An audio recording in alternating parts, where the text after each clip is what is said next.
On the Move with Mack Worley III.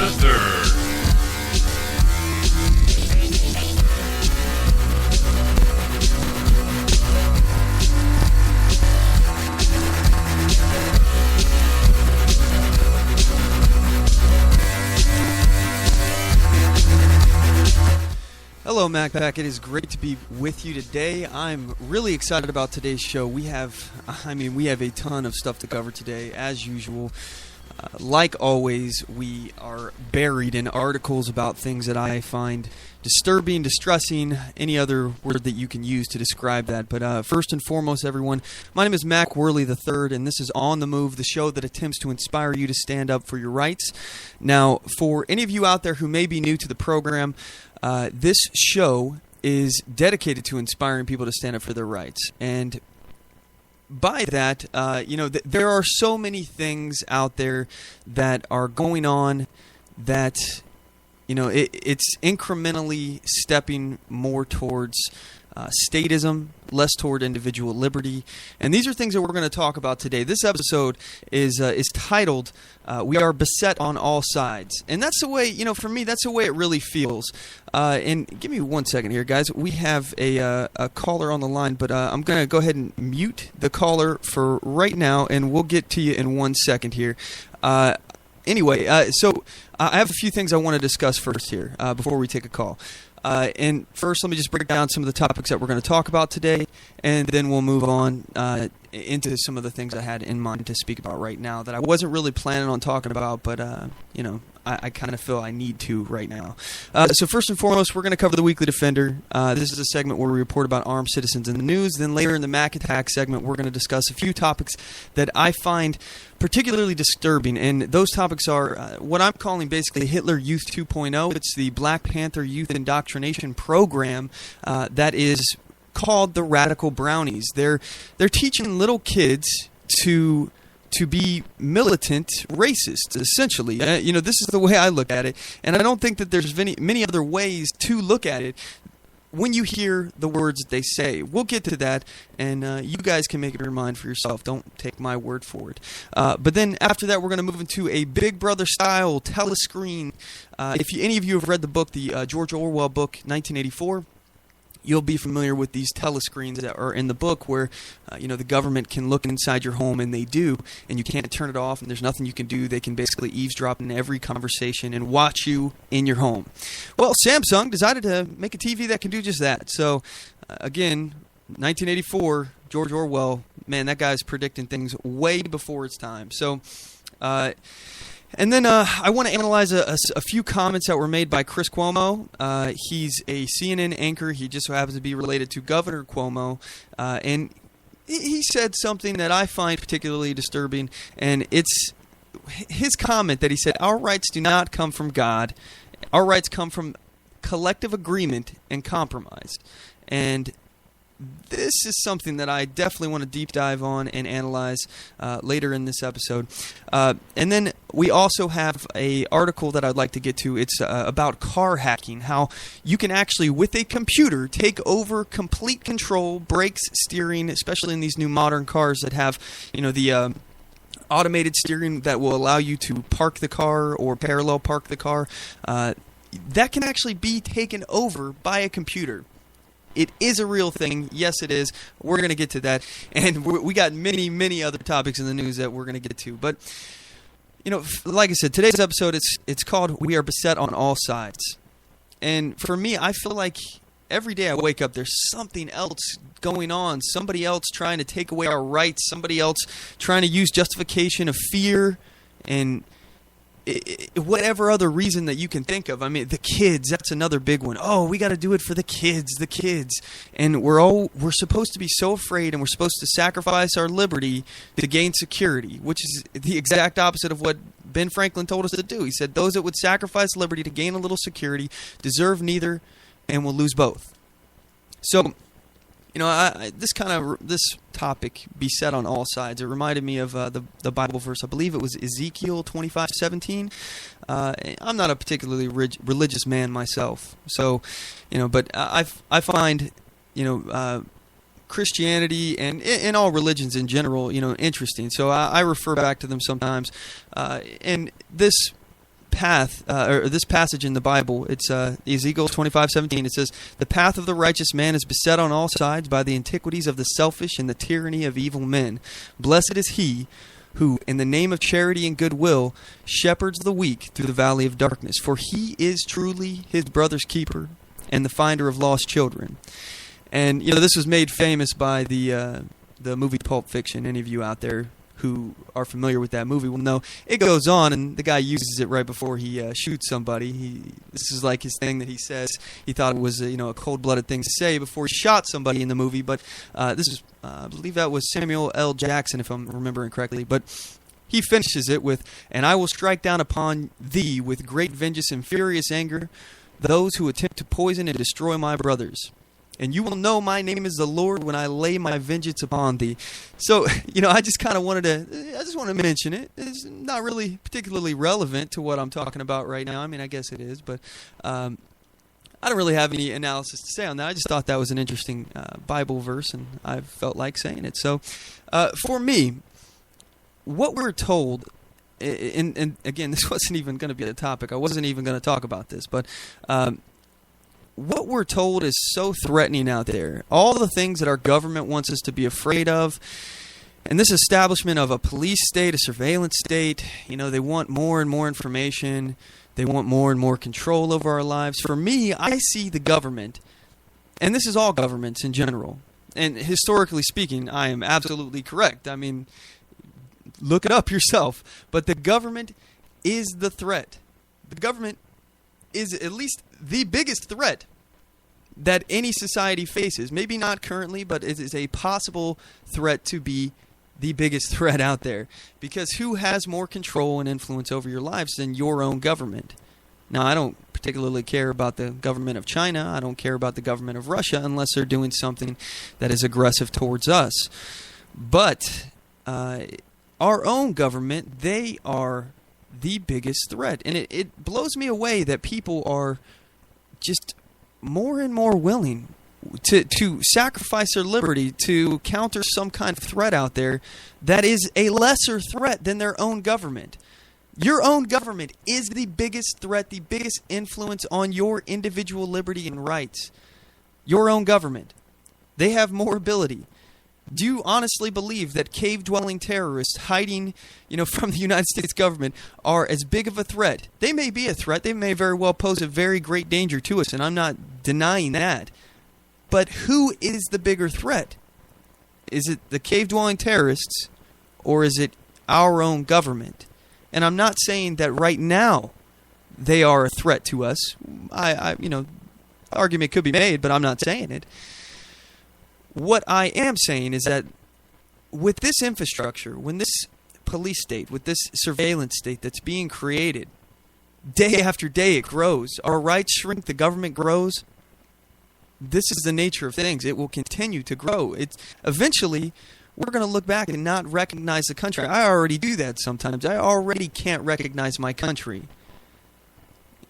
So, when I look at the American traditions that we hold dear, these things are based off of very few things. One of them are an idea that individual liberty is paramount. Individual liberty. I don't think that our government understands that. And if they do, they certainly don't care. They're not acting like it. The people that we appoint with our just authority, we give it to them to act upon our behalf. They don't have the power. We're granting it to them on a temporary basis so that they act upon our behalf. That's what a republic is. And for those of you out there who don't know, we are in a republic. This is not a democracy. This is a republic. I've stated my opinion about democracies in the past, and I'm not particularly fond of the idea of pure democracy. Even Karl Marx, the founder of communism, Marxism, he wrote the book on it. He said that democracy is the road to socialism. So that's just one reason to steer clear of it. Now, we live in a constitutional republic. And by that, we have to really be vigilant in watching our representatives because they act upon our behalf. The problem is that right now we live in a world where people think that they can be both free and ignorant. Those two qualities cannot exist simultaneously. You cannot be both free and ignorant at the same time. And if you are, it won't be for long. Anyway, with that said, we're going to move forward here. I'll get off my soapbox here. For those of you who are unaware, we broadcast every Sunday at 5 p.m. Pacific Standard Time, 8 p.m. Eastern Standard Time. So you can check us out here at OnTheMoveShow.com or Spreaker.com/OnTheMoveShow. And also, we simulcast on HaywireGulch.com as well. So any of those platforms you want to check us out on, feel free. Also, you can check us out or leave your comments if you want to participate in the show at Facebook.com/OnTheMoveShow, YouTube.com/OnTheMoveShow, and Twitter.com/OnTheMoveShow. So when we get back, we're going to take a caller. I see we have a caller here on the line. Thanks for holding. And then we're going to move into the Weekly Defender and get on with the rest of the show. So we're going to cut to a quick commercial break, and we'll be right back after these messages. Do not go anywhere. Oath Keepers is a nonpartisan association of current active duty military, reserve, guard, veterans, peace officers, and firefighters who will fulfill the oath we swore, with the support of like-minded citizens who take an oath to stand with us to support and defend the Constitution against all enemies, foreign and domestic. So help us God. Join us at oathkeepers.org.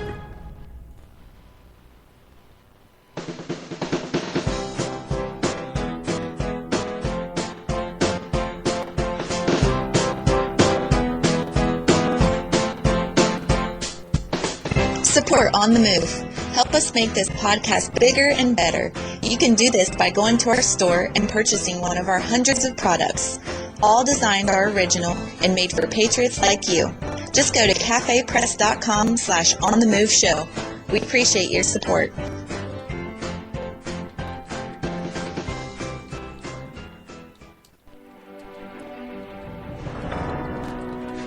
Hi, I'm Latasha Worley, and I work with candidates to creatively and effectively communicate their message to voters. I offer professional graphic design services, from yard signs to flyers, from logos to vehicle magnets. Email me today at latashaworley@gmail.com. That's LATOSHA Worley@gmail.com for a quote on items for your campaign.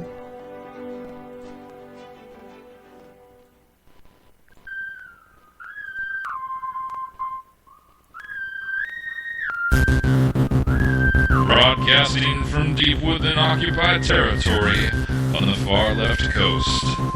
You're listening to On the Move with Mack Worley III. Stand up, speak out, and get on the move. But now your host, Mack Worley III.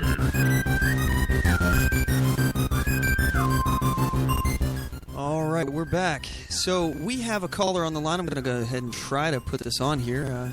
We always have technical problems every show, so I'm hoping that this will come through loud and clear. And we're going to go ahead and take this call. Hey, caller, you there? Yes, I am. All right. Hi, how are you? I'm doing well. First of all, if you could tell us your name and where you're calling from and what's on your mind. My name is Karen Marie Hardiman. I'm calling from Duncan, Oklahoma. I would like to talk a little bit about being targeted on all fronts from every aspect.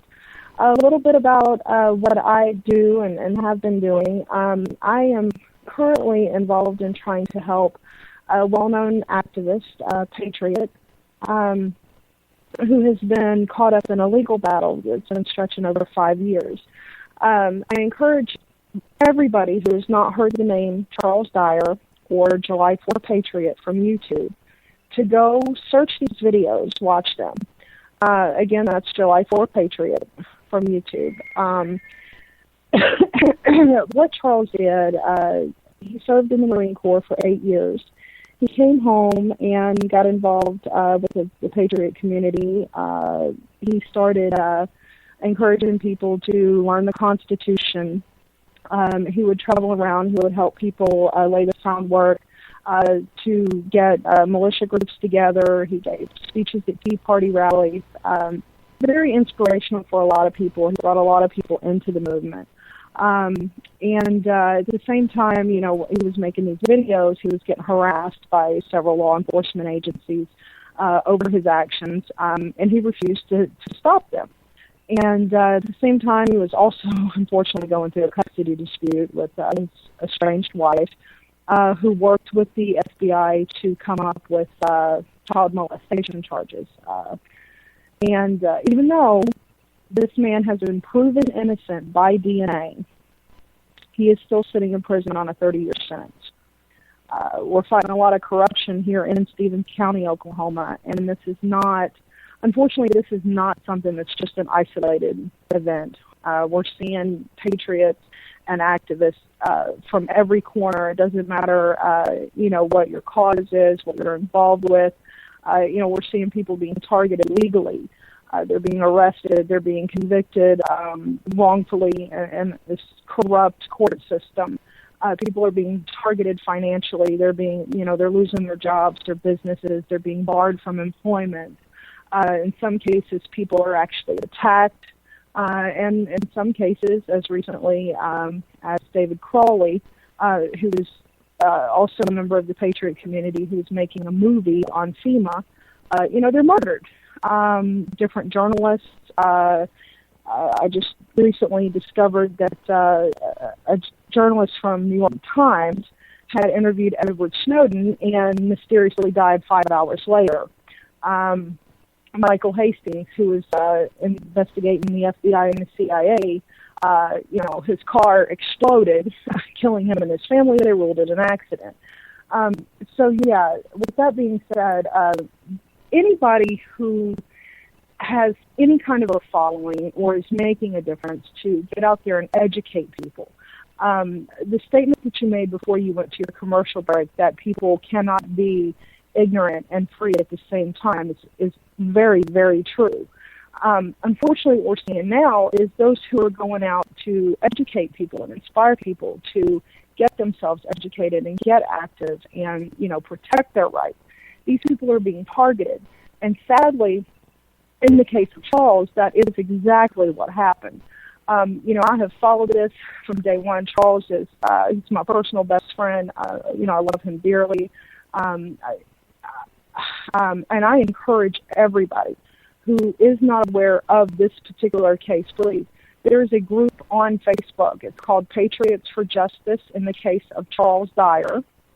Again, that's Patriots for Justice in the case of Charles Dyer. I encourage everyone to read the documents that have been uploaded in the group document section. There's everything up there from a copy of the DNA test showing that he's innocent to 47 instances of perjury, proven perjury given by his ex-wife during the trials. That's right, there was multiple. There were 3, actually. And computer forensic evidence that was validated by OSBI that also proves his innocence. So that being said, do you have any questions that you would like to ask me? Well, yeah. Actually, first of all, I'm looking at the group right now. And by the way, for our listeners out there, Charles, his last name is Dyer, D-Y-E-R, so that you can find it on there. It's actually facebook.com/groups/Charles Dyer, one word. So you can find it, go straight to it like that. So, my question to you is, how, if he has been exonerated via DNA, how has it not gotten him out of jail at this point? He's still serving that 30-year sentence. Okay, I'll be more than happy to answer that. Okay, he went through 3 trials. The first trial was a hung jury. The second trial was a mistrial because the prosecution was caught having contact with the jury. The third trial, now during the third trial, his family went and hired this big shot attorney by the name of Al Hoke. Well, Al Hoke just abruptly ended everything. He rested the case and did not present the DNA evidence that they had, the computer forensic evidence that they had, and everything else. Even in the transcript from the third trial, you can see point blank where, at that point, Charles looked at him and he said, "Is this the point where I stand up and start defending myself?" The attorney looked at him and said, "Shut up, sit down, and take it up on appeal." Now, this was said before the jury even went back. During this trial, the DA lied horribly. Now, this is the same DA that's currently being investigated, mind you, for a policing for profit scandal in which over $1 million of private assets have been taken unjustly. And a lot of that stuff has had to be returned in a bogus drug sting operation where people who were not even members of law enforcement that were privately contracted to the county were basically claiming these people had, were running drugs when in fact they weren't. They confiscated vehicles, cash, property, land, all kind of crazy stuff. Anyway, going back to Charles, though, this is something that is very troubling. At the same time that these charges came up, they had also put a federal charge on him, a federal weapons charge, saying that he had stolen a grenade launcher. What had happened was he had tried to buy a flare launcher online, and someone had sent him a grenade launcher. What it was an FBI sting that got botched because of his involvement within the Patriot community.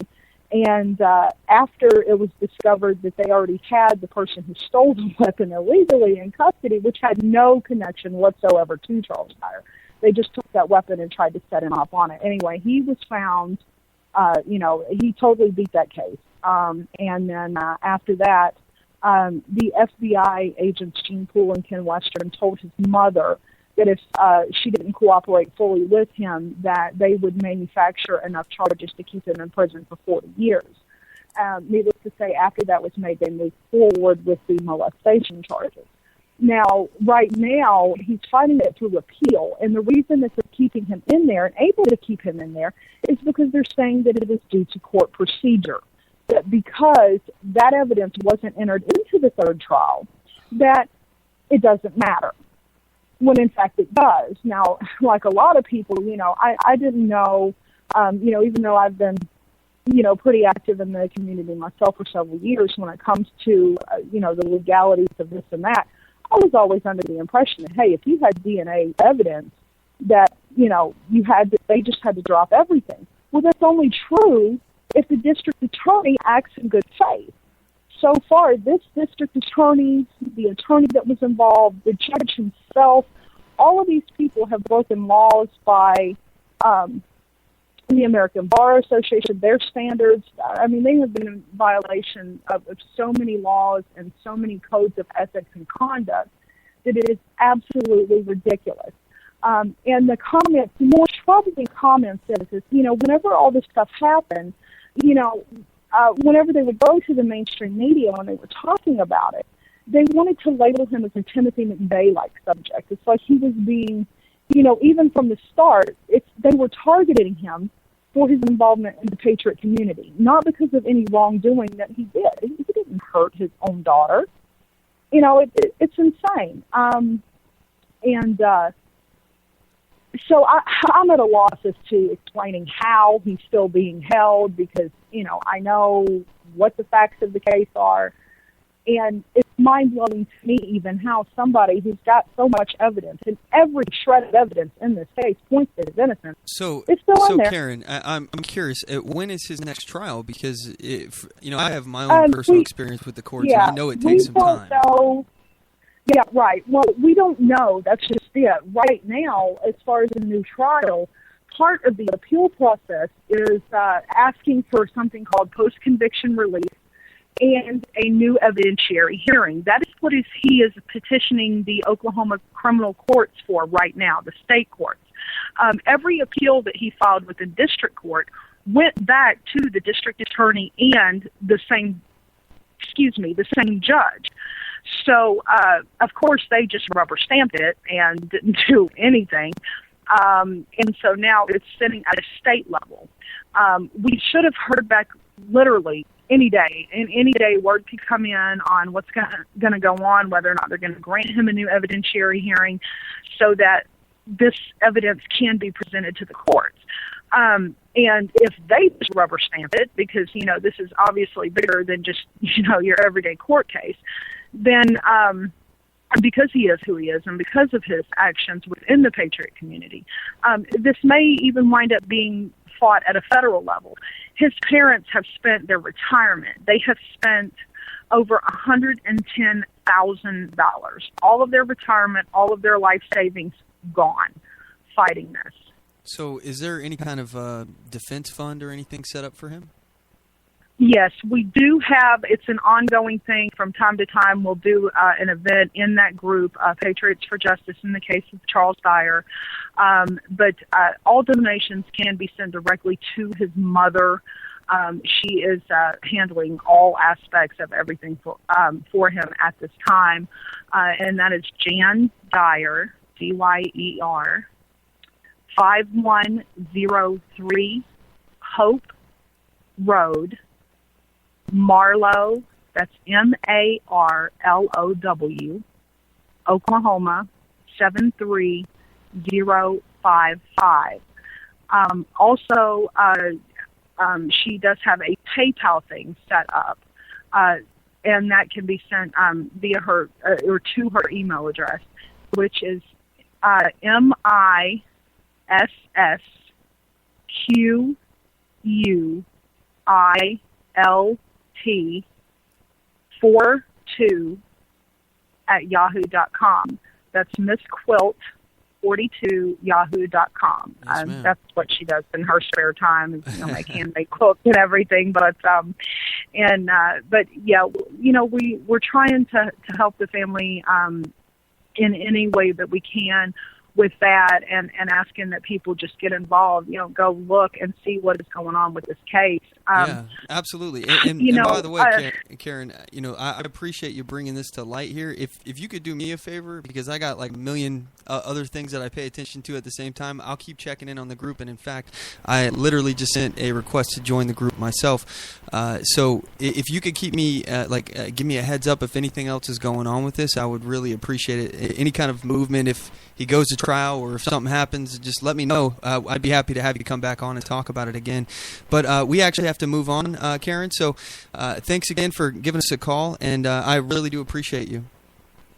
All right. Thank you so much. You have a good evening. You too. Take care, and best of luck in trial. All right. Bye-bye. Bye-bye.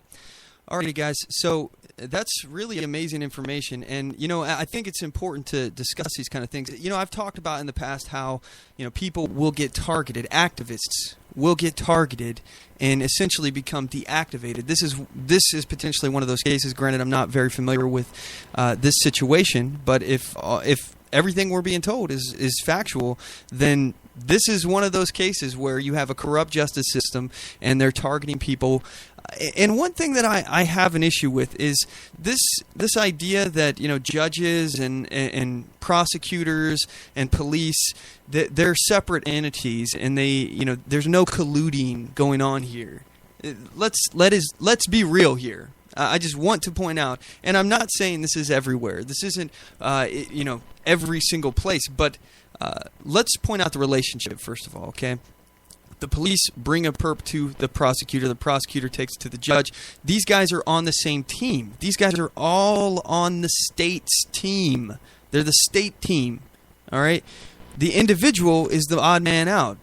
These prosecutors, they have a long-standing, in most cases, relationship with the judges. They've worked hand-in-hand with them for years in many cases, sometimes decades. The police have a real good relationship with the prosecutor in most cases. So, granted, it's pretty much they're all playing on the same team there, and the individual rights, it doesn't really matter.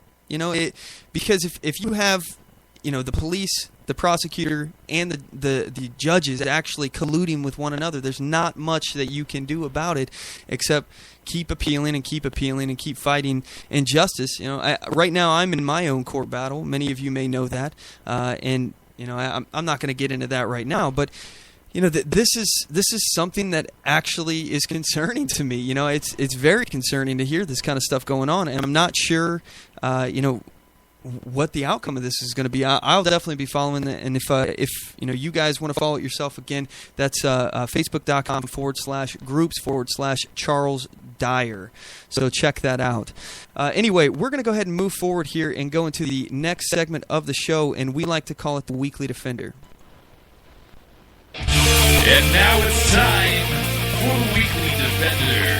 You have the right to defend your life, the right to defend your family, and the right to defend your freedom. All right, this is a segment of the show where we report about armed citizens in the news who have used their firearms to defend their family, their property, and or themselves. Our first Weekly Defender we found on the Tyler Telegraph, I think it's a newspaper, in Tyler, Texas. The owner of a food store in Smith County, Texas, was tending to his business when a customer alerted him to two suspicious men who had asked the customer what time the store closed. Later on, an armed and masked man entered the store and attempted to rob it. The owner responded by retrieving a gun and exchanging gunfire with the criminal, killing him. The owner was not injured during the incident. This was on the 27th of January this year. And, these kind of things, I think it's important to illustrate. I talk about it all the time, how often people use their weapons defensively. This is just another one of those cases. These happen all the time. I mean, you can literally pull a dozen of these out, out of nowhere, within any given, few months. I mean, there's tons of these that are reported on. How many of them go unreported on? As I said, a University of Florida study has determined that 2.5 million times a year, citizens, Americans, use their firearms defensively. So it's important to illustrate, and this is actually my favorite segment of the show because it highlights that. And it talks about how important it is for somebody to be able to defend themselves. You're not sitting around waiting on the police, relying on the police to defend you, because that's not their job. Not only are they not legally or constitutionally obligated, and that's a Supreme Court ruling, that's not for me, but they are not obligated, and they aren't ever there when you need them. Sometimes, granted, they may be just so happen to be in the neighborhood, and that's great. If you're lucky enough to have a police respond immediately to your situation, that's excellent, and more power to you. And this is not disparaging on the police. I mean, response times are what they are. That's cold, hard facts. Those are statistics. You can't argue with that. So it's a lot easier to rely on yourself, or at least it's a safer bet to rely on yourself than your government to protect you, because, number one, they have no obligation, and number two, it doesn't really serve a purpose for them to protect you when you think about the grand scheme of the state. All right? This goes back to what we were talking about earlier. If gun violence is at an all-time high, crime is raging, and people are being murdered, and all sorts of crime is happening all over the city, that just means that there's even more of a need for police, and there's even more budget that may go towards the police. They may get a big budget increase. And at the same time, you have the gun grabbers that are screaming, oh, the guns are the problem, the guns are the problem, and they will go take away the guns. You look at the cities like Chicago and places that are essentially gun-free, and they have the worst crime. So it's obvious that it's not the guns that are the issue, because when you make the guns illegal, you've taken them out of all the law-abiding citizens' hands, because by definition, those people are abiding by the laws. So you make it illegal, they give up all their guns. The people that have them now are the criminals. And what you've done is you've softened every single target that those criminals want to attack, hit, whatever, however you want to describe it. The issue is now the store clerks, for example, they don't have guns, and the armed, masked men know it. They have no fear of robbing the store. And even without a gun, they can come in with a knife, a sword, a machete, something, a hatchet. It happens. It happens. This is the issue. Guns in the hands of law-abiding citizens save lives and property. The fact that is, if you take away all the guns, the only people that will have them are the criminals. Because by definition, they don't follow the law. That is the definition of a criminal, someone who breaks a law. So anyway, we're moving on. I love hearing about how law-abiding citizens use their firearms to defend themselves. You have a right to defend your life and your property. You have a right to defend your freedom. And we at On The Move, we support your rights. If you have a story about how you lawfully defended yourself or you'd like to comment on one of these stories, we would love to hear from you. Give us a call. The number to the show is 360-450-5625. Again, that's 360-450-5625. Or you can email the show at talk@OnTheMoveShow, and we'll read your email live on the air. So I'm going to go ahead and move into the next segment of the show, and this is what we like to call the Mack Attack. We've got a lot of stuff to get through, so sit back, relax. We're going to be here for a while.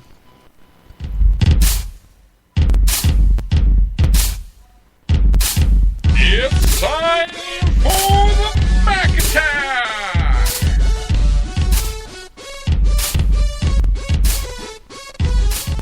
All right, this is a segment of the show where I give you my take on outrageous events in the news. If you have anything that you would like to bring to the conversation, anything at all topics are open. Give us a call. Again, that number is 360-450-5625, or you can email the show at talk@onthemoveshow.com.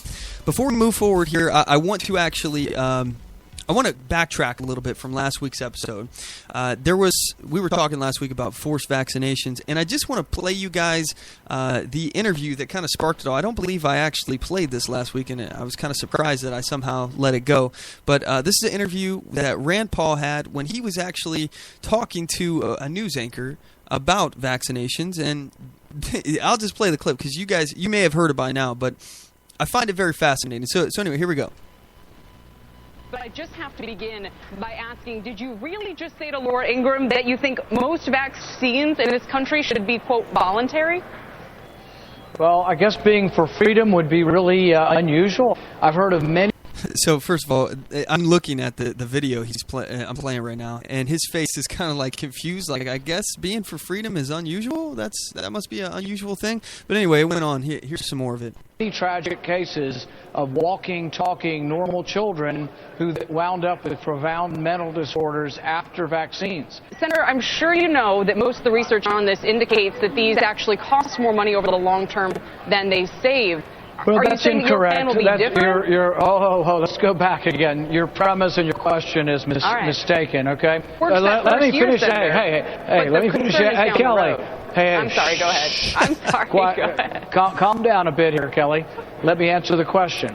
Yeah. So you've taken something and you've twisted it, and so did the Post. Listen, and I like the idea of what you were doing was to create competition and make it more fair for younger doctors. I'm only asking about the part that they raised issue with, which was the board. They said, look, it's a bunch of his family and friends. Just on a conflict of interest point. Right. And you've taken an interview and you've made an interview into something where we got no useful information because you were argumentative and you started out with so many presuppositions that were incorrect. Understood. And Senator, before we let you go, I can tell you. Now, hold on. You see the way that this interview went down, okay? It was very argumentative. She was basically blasting him for every issue and kept misleading the questions, and it was a frustrating interview to watch. These are just the highlights of it, by the way. Now, I want you guys to see this pivot here that she takes, okay? This is one common thing that these people do, especially for, these politicians who are running for presidential election or potentially running for presidential election. They do this at the end of every episode, and they all want the exclusive. Here's what she did. Fired up. I apologize for the extent to which I'm the reason for that. But what about 2016? Well, I mean, is this year with an eye towards you entering 2016 as a presidential candidate or maybe getting drafted into one of the campaigns? Okay, so I know I just totally, tried to, lie and mislead people and try to, say that you're crazy for not wanting people to get vaccinations forced onto them. But hey, after all that, we're friends, right? Will you tell me something that you've not told anyone at all? Are you running for president? Huh? Please tell me, please. I want the exclusive, please. And you should see the look on his face as soon as she brings it up. He kind of rolls his eyes to the side. He's like, "What? Here we go again. I got to give this canned answer." And here it goes. We're thinking about it, and we're looking around the United States and seeing if the message resonates. Part of the problem is that you end up having interviews like this where the interview is so slanted and full of distortions that you don't get useful information. I think this is what's bad about TV sometimes. So frankly, I think if we do this again, you need to try to start out with a little more objectivity going into the interview. Oh, my goodness. This is the best. And her response is even better. I will certainly try my best, Senator. We hope you will come back and give us that chance. Hey. That is so funny. Okay, so, I just wanted to play that, give you guys an opportunity to hear it if you haven't heard it by now.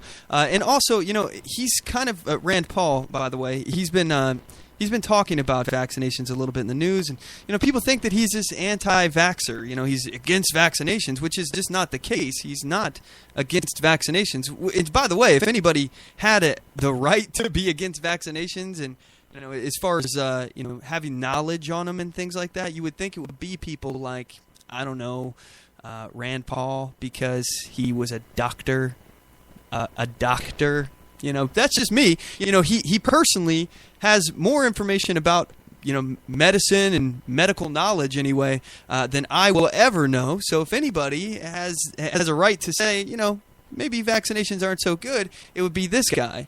But his point is not that vaccinations are bad, and that's not even my point either. It's that people should have the right to choose. It should be totally voluntary. That's all he said, and she blows up at him at the very beginning of the interview. Here it is again, just so you can hear it. But I just have to begin by asking, did you really just say to Laura Ingraham that you think most vaccines in this country should be, quote, voluntary? Did you really? Are you crazy? Are you a madman? Are you insane? Do you think that people have a right to choose what goes into their bodies? And this woman is probably, pro-choice too. And that's the comical thing. These people don't seem to understand the logic of the argument. Okay, if you're pro-choice and you think that you have total control over your body, it's my body. I can do whatever I want with it. Okay, that's fine. All right, let's follow that same path.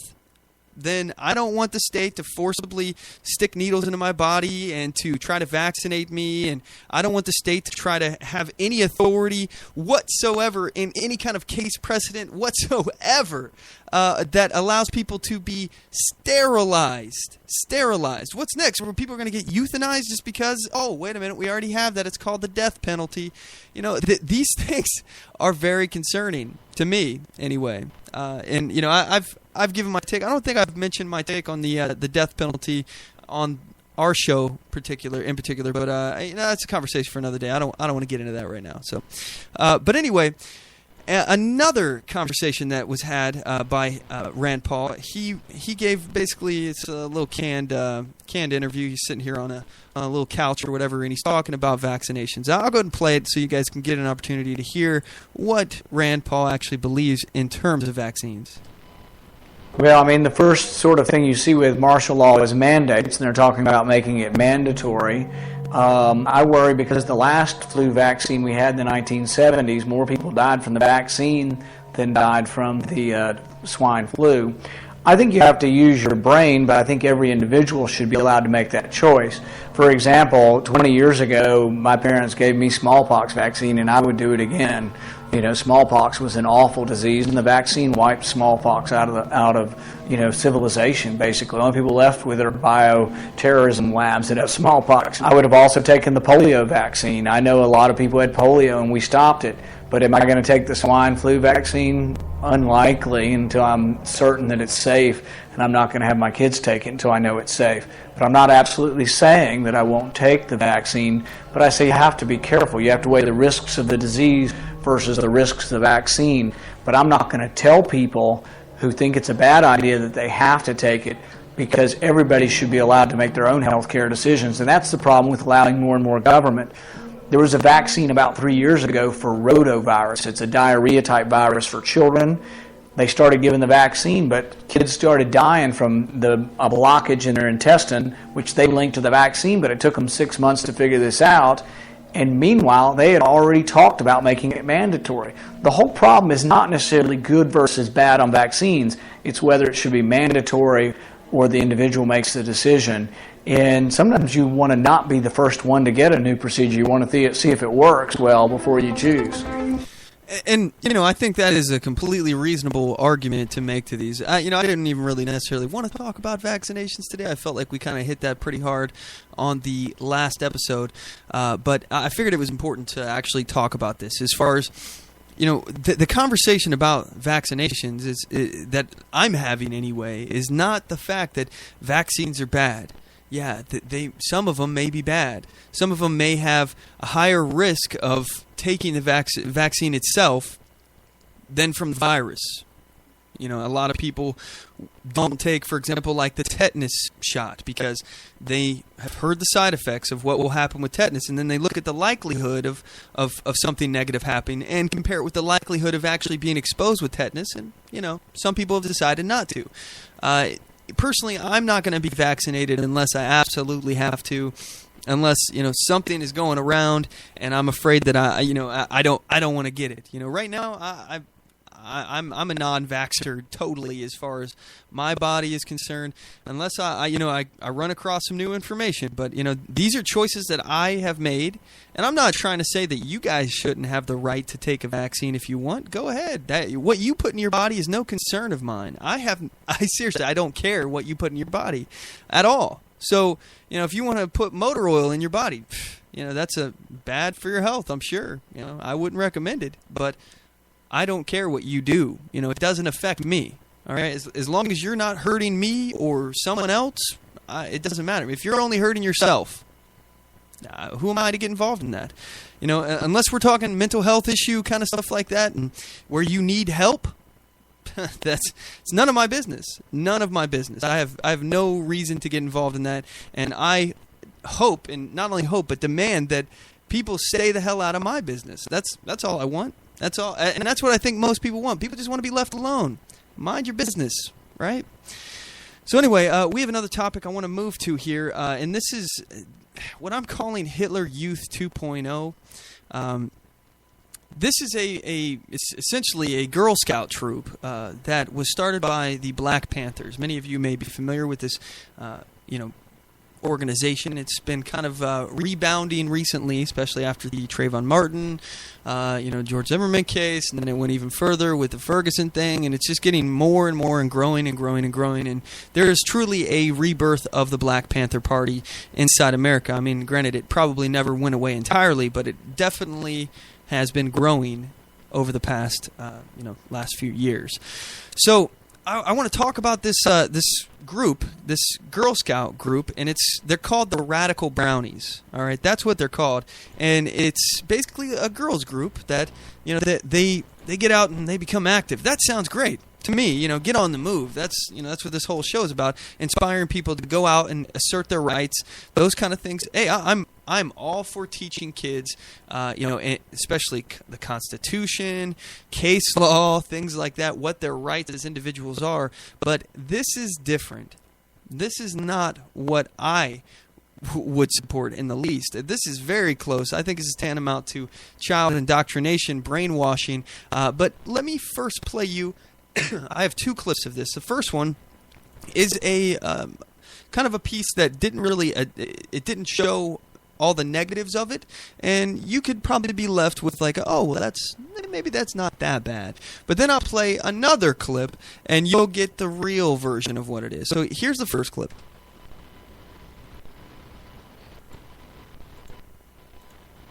It's loading. Sorry. Concerned parents in the East Bay took to the streets today, hand in hand with their children. They're concerned about social injustices involving police and racial discrimination, and they want to teach their children about their rights as Americans. ABC 7 News reporter Cornell Bernard is live in the newsroom with the story. Cornell. Katie, today's small demonstration was nonviolent and had no police presence. But parents hope the message of tolerance will echo with their kids. We are the children. After months of violent demonstrations and police protests, there was this march through Oakland's Lakeshore District. These young activists, barely old enough to read and write, but parents like Rihanna Robinson want her son. They're carrying banners that say Black Lives Matter. There are a lot of big things that are happening in the world, and to be able to share that with him, to talk to him about what this means, what it means to be fair, what justice means, is just really important to me.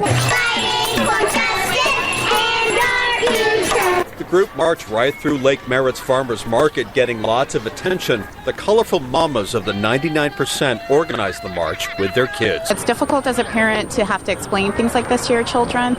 You don't want your children to grow up in a world where they can be targeted just because of the color of their skin. Oh, yeah. We're talking about that sounds reasonable, right? All of this sounds pretty reasonable. Okay, they're just getting their kids, organized and teaching them about tolerance and trying to get people to not be so divisive along racial lines. And here they're sitting down and they're discussing Dr. Seuss, and they're using a book of Dr. Seuss to actually try to explain how it's not a bad thing to be different, and we should all come together. Here's what they said. About racial injustice, not so easy with little kids, so they called on Dr. Seuss. Those stars weren't so big, they were really quite small. You might think such a thing wouldn't matter at all. Seuss's The Sneetches teaches tolerance and acceptance between one group with stars on their bellies and another without. And whenever they met someone they were out walking, they'd hike right on past them without even talking. Is that fair? Kids later made their own stars. Tell me about your star. I made it have a little face on it. Aurora Contreras wants her daughters to be armed with information. I want my girls to learn about what's going on in the society and know how they could defend themselves and defend the community when they're older. Parents hope today can be a lesson for their kids' future. We want justice for all children! In Oakland, Cornell Bernard, ABC 7 News. Okay, so that all seems quaint, right? It's certainly not a threat, right? That's the way I took the first one. I was like, well, okay. I mean, left-wingers, they're getting their kids on board with this social justice movement, which, they're all about, and they're still drunk on hope and change. But as far as I'm concerned, I didn't see that as very threatening. I thought it was different, and yes, something that maybe should be watched. But then I saw this. And after the Black Lives Matter protests, there is now a new brownie troupe in Oakland. Chris Nair shows us instead of selling cookies, they're spreading a message. Oh, I love it. Sister love. On a Saturday afternoon in Oakland, a handful of 8 to 10-year-old girls are gathered in brown uniforms, giggling and eating cupcakes. They look like Girl Scouts, but it's not just fun and games. Take a listen. White policemen are killing black young folks, such as women, men, and children. What? Let's play that one more time. Fun and games. Take a listen. White policemen are killing black young folks, such as women, men, and children. He was shot because he didn't do nothing. Only the police officers shot him because of his skin color. Okay, so these little girls are being taught that Michael Brown, who, by the way, involved in a strong-arm robbery minutes before his death, and he was involved in attacking a police officer, pummeling him in the car. A shot goes off in the car as he's reaching for the gun. They're both struggling over the gun inside the vehicle. Gun goes off.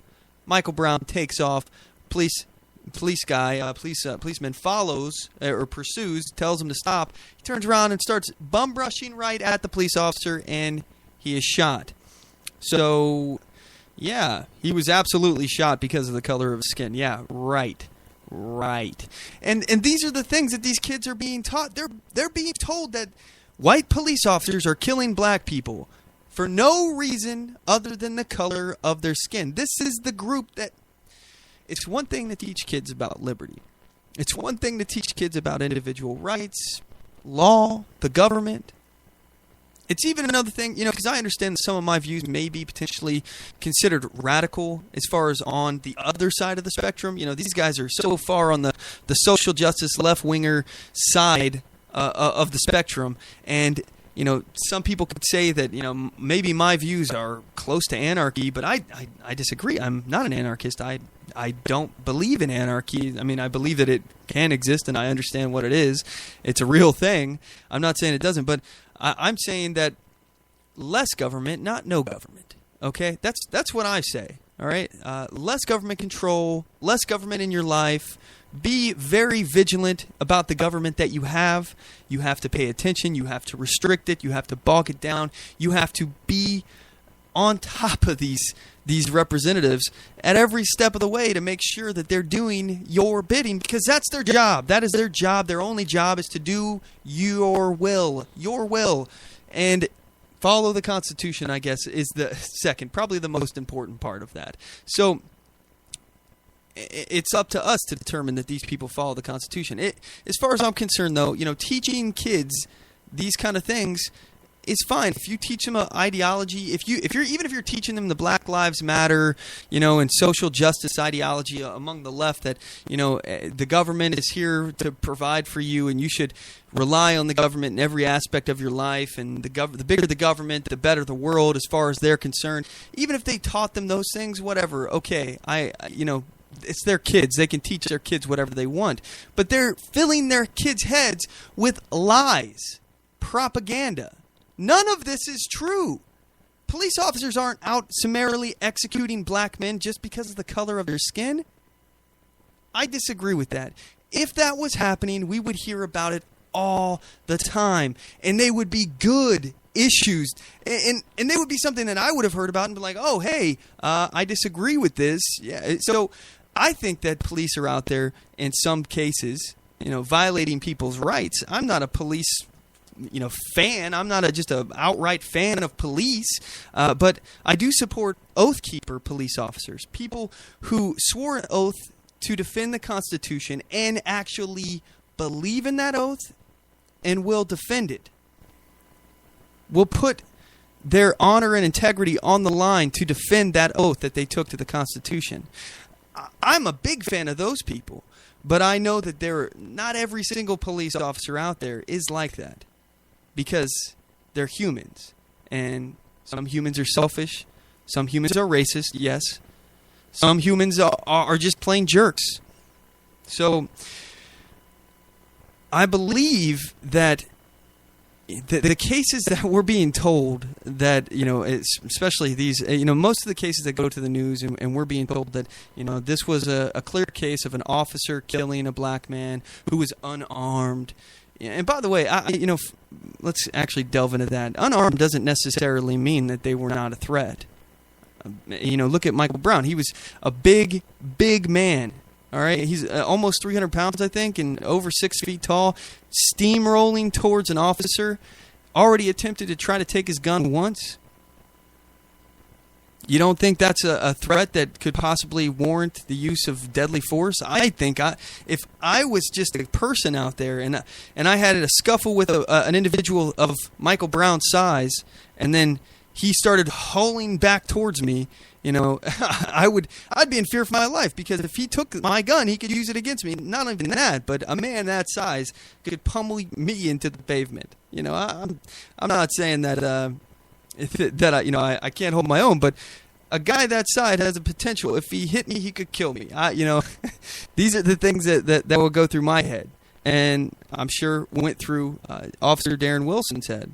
So the fact is that these situations are not what these kids are being taught. These kids are being taught propaganda and lies. But anyway, let's go back to the video.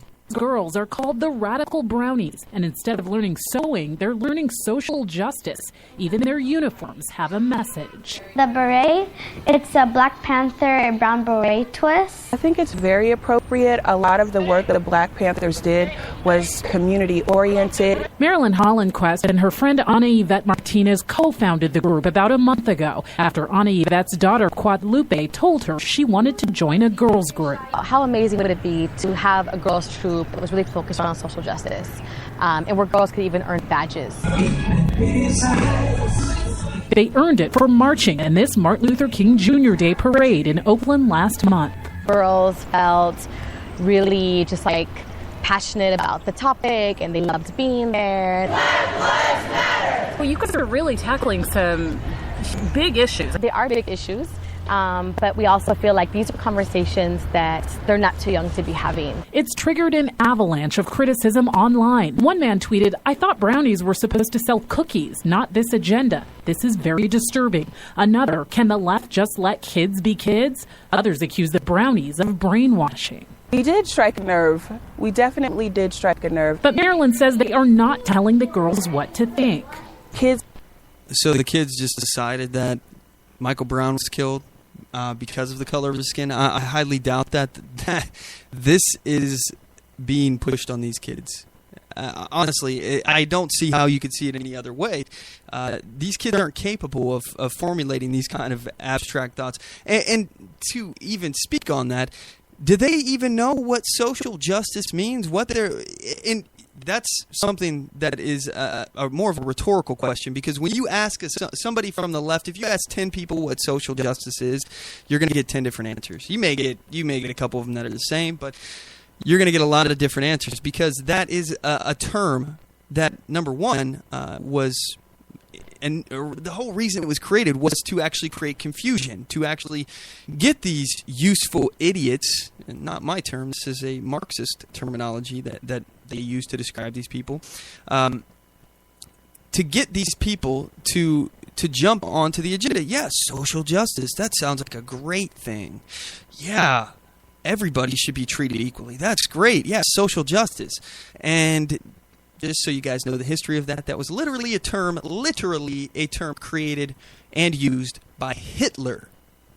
I'm not making it up. Look it up. Hitler used social justice. He was literally a fan of social justice. So one reason why not to use that. But now when we can just see history repeating, we can watch it. We can witness it unfold before our eyes. Hitler also had Hitler Youth, where he taught people statist propaganda, and he used these people, especially towards the end of the war, to fight. He used the children to spy on the parents. It was very Orwellian. The whole idea here is very concerning, where you have statist children being brought up to believe that, the state is good, but yet at the same time, white police are bad. And if a black police officer supported a white police officer, he's bad too. This whole idea, the whole notion that it's so contrary to what they believe, because they're against these enforcement arms. They're essentially against police, is what they are. And again, I am not against police. I'm not pro-police. I'm pro-constitutional, oath-keeping peace officers. Peace officers. Now, there is a major difference. If they don't honor their oath, I'm not for them. But these people are essentially against all of them. But they're for the state. They're for big government. Who do these people think that the police work for? They don't work really, they don't work for you. Because if they did, they would have the obligation to come defend you. And they don't. They are the enforcement arm of the government. Every conversation you have with the police, you're putting yourself at risk. And again, I'm not trying to bash the police here by any means. They perform a service that we need, and I respect police officers, and I respect their authority, but I also know that they are a public servant, and though they don't act like it, they work for us. They don't think they work for us. They think they work for the government, which they do, but the government works for us, and they're public servants, and that's the way it works. But this whole idea has been twisted around about who works for who, who's in charge of who, what they can do. They have more rights than you. And now I'm sounding like Dr. Seuss. That everything is twisted. Up is down, black is white. You don't own yourself. Let's inject you with some vaccines. Let's sterilize you. Let's apprehend you, shut you down.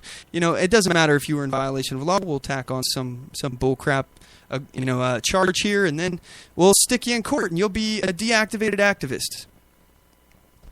There's a million things going on, and that's what this episode is about. Like I said, we are beset on all sides. Our children are trying to be, people are trying to actually indoctrinate children at such an early age, and this is not just indicative of this one group, the Black Panthers. It's not just their program. This is happening in the left. They're getting us in our schools. Common Core is a big discussion of indoctrination. People think about that as indoctrinating our children, teaching them the wrong things as far as our Constitution, saying that the Second Amendment says that you have a right to bear arms in a militia, which is not what it says, but we've seen pictures of the books that children are being taught. And, even here, this is one thing that it really disturbs me.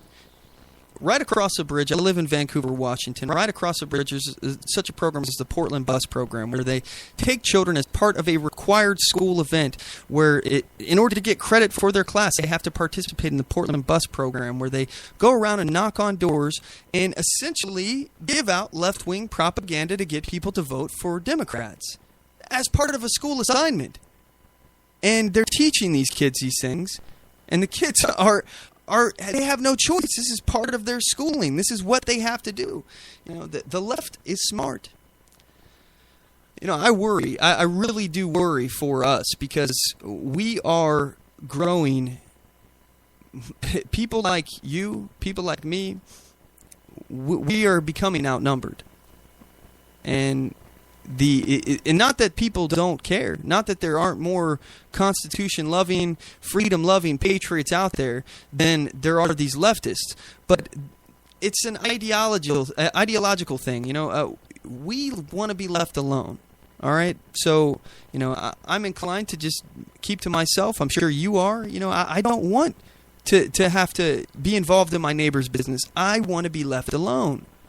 But the left, they don't want to be left alone.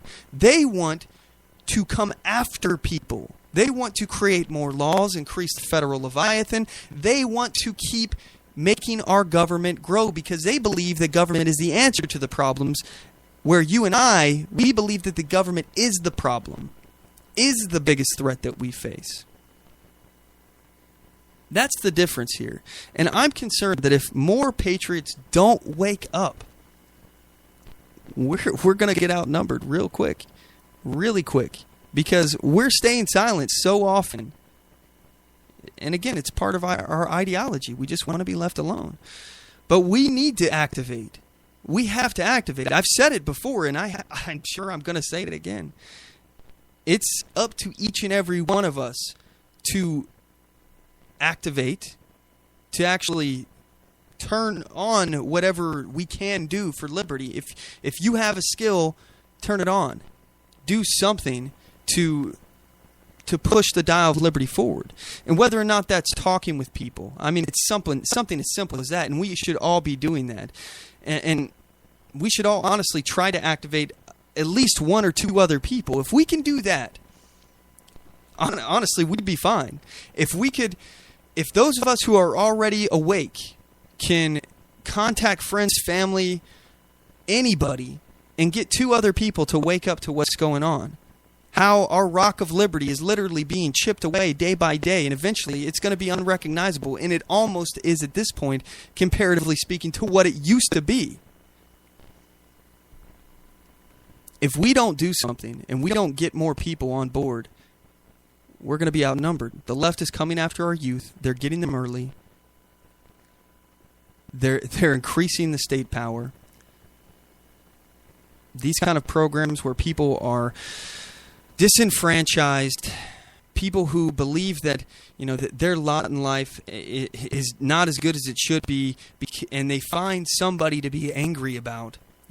Somebody's screwing them. It's a greedy corporation. There's always going to be something that these people can be pissed off about. And that's what these kind of things do, is they radicalize these people and they push them into a movement. And I find it very concerning. I really do believe that we are beset on all sides. And we are very close to the tyranny of evil men. Anyway, we'll be right back, guys. We're going to go ahead and cut to a quick commercial break. And we've got a whole lot more to cover, so you're not going to want to miss what's coming up. We'll be right back.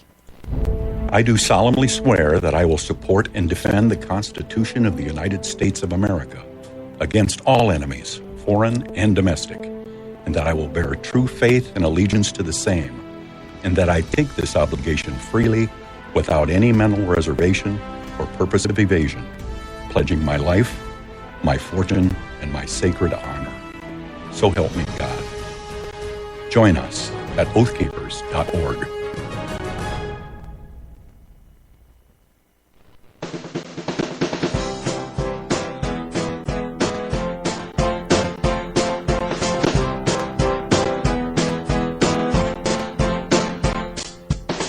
Support On The Move. Help us make this podcast bigger and better. You can do this by going to our store and purchasing one of our hundreds of products. All designs are original and made for patriots like you. Just go to cafepress.com/OnTheMoveShow. We appreciate your support.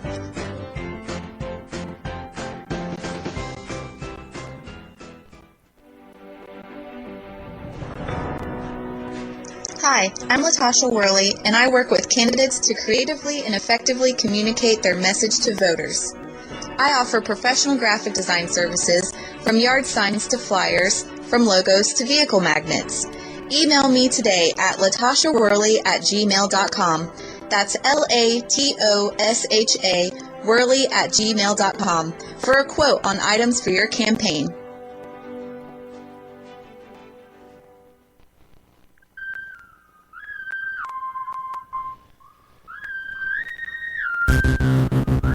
Broadcasting from deep within occupied territory on the far left coast. You're listening to On the Move with Mack Worley III. Stand up, speak out, and get on the move. And now your host, Mack Worley III. All right, MacPack, we are back, and we're just going to start rolling into some other stuff here. So, for me, I'm always concerned about expanding the government's power, the government's reach, the ability of them to control your everyday life. These kind of things are very concerning to me, and these are what I pay attention to. One of our listeners was kind enough to share a story with me, and I would like to play this for you guys.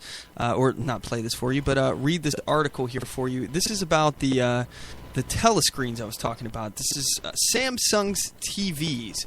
They are kind of creepy, a little creepy to me. In an article written on TechCrunch.com titled "Today in Creepy Privacy Policies, Samsung's Eavesdropping TV," and this was posted by Natasha Lomas, I believe.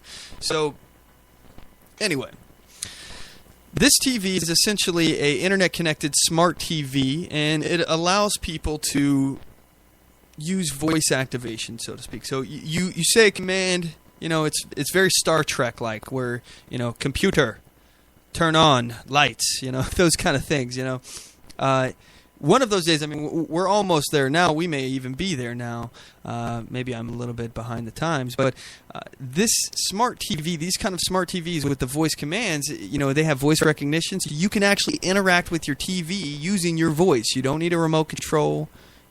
Some voice commands are transmitted along with information about your device, including the device identifiers, to a third-party service that converts speech to text, or to the extent necessary to provide the voice recognition features to you. So, Samsung, they've actually Samsung may collect, and your device may capture voice commands and associated text, so that we can provide you with voice recognition features and evaluate and improve our features.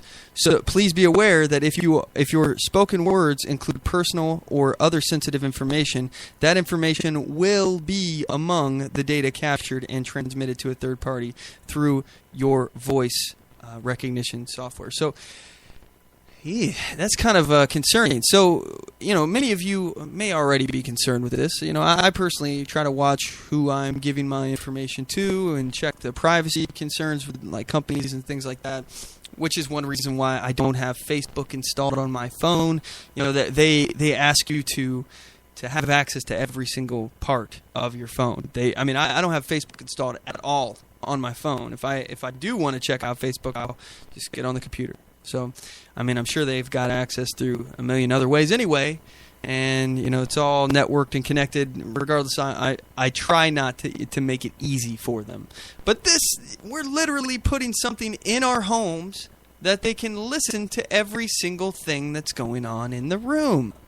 And I've personally already talked about this before, but Xbox 360s and things that have Wi-Fi, they can be tapped into, and there is technology available where using the Wi-Fi, they can blast it out, and essentially it's like a radar. They'll map out your home, and they can see everything that's going on in your home through the Wi-Fi bursts. Now, this kind of stuff it could be being used against us right now. We don't know. We'll never know. I mean, until this stuff is old and antiquated, and they've got a million other ways to look at us. But the issue is that we're buying more products, and these companies are making it easier for the state. You know, personally, I would never. I don't care if somebody gave it to me. I would never have a smart TV in my house. That whole idea that not only is my TV a listening device, but it's a listening device where my conversations are captured as data and transmitted to a third party, number one. So any company, anybody, who knows what they do with that information, by the way. They may sell it to the highest bidder. They may sell it to, and people buy this information. So why do people want to know what you're talking about in your house? There's a million reasons why. But moreover, how can this kind of thing be exploited by the government? Now, there's been recent conversations. A lot of people keep thinking that, you know, at some point technology is going to outpace the government, and the technology sector is what's going to increase our liberty. You know, the government's just not going to be able to keep up with it all. And I disagree fundamentally with that. I think that technology will never outpace the government, because these technology corporations, many of them are working hand in hand with the government. For example, Google is the NSA.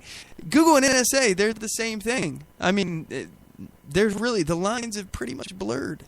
So, and then on top of that, there are laws on the books which make it illegal for, you know, these corporations to tell people when they're providing information to the government, or make it a requirement that the government has a back door in order to get metadata, for example. And who knows what else they have access to, maybe everything. What else did they take? So, and these laws in the books prevent the company from even disclosing to the consumer that the government is doing this. It's against the law. They can actually be charged with a felony for disclosing this information. So they have to tell you, yeah, your information's secure. We won't sell it to another third party. You know, they have to tell you that, but they can't tell you that the government has a back door into their system and they can just schmooze on in anytime they want. No warrant necessary, because, you know, this is a third party here, and you've already provided the information. I do not believe that technology is going to be our savior. I believe that technology is just going to be handed over by law, required. Backdoors will be put into them, and the government will have access. Yeah, these things may be great. Yeah, you may have an awesome TV that you could say, computer, turn on Star Trek, and it will turn it on. That would be great. Nice. That's awesome. You don't have to get up. I'm a fan of not having to get up. Woohoo! But not at the expense of allowing the government to listen to every single thing inside my house, and not at the expense of allowing a third party to have all of my conversations, and potentially, I don't even know if these things have like a webcam on them. If they do, you can be seen. Everything can be seen. We already know, and by the way, if you guys don't know, I'll go ahead and just drop a major revelation on you right now, but you probably are already aware of this, that the government can already access the tracking and listening device that's probably in your pocket or within arm's length of you right now. And what I'm referring to is your telephone. The government can use your telephone, turn it on when it's off, activate the camera, the microphone. They can literally see and hear everything that's going on around you. These are the telescreens that George Orwell was talking about. These are them, that we can't turn them off. The only way to stop that and prevent that, as far as I know, maybe I'm wrong now, who knows, but as far as I know, is to take the battery out of these suckers. So I'm holding mine in my hand right now. I got my cell phone. The only way that I can actually stop the government from being able to listen to everything that's going on is, as far as I know, is to take the battery out of this thing. Who knows if that even still works? You know, that may just be a ploy to make us think that. And I know this all sounds conspiratorial, but these are facts. These are things that we know. thanks to Edward Snowden's revelations, we know a lot more than we used to know. And the stuff that we used to know was all considered, oh, that's conspiracy. That's a conspiracy theory, no proof. Well, now we got proof. We got proof. Thank you, Edward Snowden. So these kind of things are very disheartening for me. You know, these are huge privacy concerns involving these smart TVs. You know, I don't like the idea that they have this much access into your private home. I think that if technology companies, it's either going to go one of two ways. Technology companies are going to realize that people don't want these kind of things because people like you and me stand up and say, no, we are not going to take part in this. Or people are just going to become ignorant to them, stop caring. You know, and it kind of surprises me. How can you not care about the whole issue I was talking about with Edward Snowden and cell phones and how involved the police state is right now, the surveillance state? How can you not care that it could easily be turned on a dime on you or people like you, innocent people? How can you not care? How can you not care that this kind of thing, though it may not be being used like that, it could be. It could be. And whether or not it's your guy in the White House or not, do you think that anybody asks for power that they don't intend to use one day? Do you think that people set up a police state or a surveillance state that they never intend to use in any capacity? No. When people take power, it's because they may not want to use it right now. They may not think they can get away with it right now. But down the line, it's moving the agenda forward. As far as the progressive plan, all right, the Progressive Party, this whole idea of progressivism is incremental steps towards, in my view, tyranny, but their view, statism. You know, yay, we'll be a utopian society where, you know, only the government has the guns, and maybe even one day they won't even have those. Hooray! It's not possible. Number one, people are unless as society we have a severe change in how we perceive ethics and morality, and you know the way we solve our issues. You know, people are not so selfish. I don't believe that we're going to get to this utopian society because we are fully flawed. I'm a flawed individual. You're flawed. We're all flawed. That flawed part of us makes it so we will always have violence. We're always going to have some aspect of society that is negative. We're always going to have people that will trample over others because they can. People who don't give a crap about who they hurt. That will always happen. But the answer to that is not to increase the state's power and you give more power to an even bigger threat. All right, so if I'm worried about like gangs in my community, all right, the answer is not to militarize my police and to give them all tanks and, you know, essentially turn them into a standing army here in my county. That's not the answer, because that creates a bigger problem. You know, a problem where my government can impose its will on me and there's literally nothing I can do about it. You know, the turnkey tyranny, boom. You know, the gangs were a small problem. That was a small threat. But these guys are a huge threat. They have the power of the federal Leviathan behind them.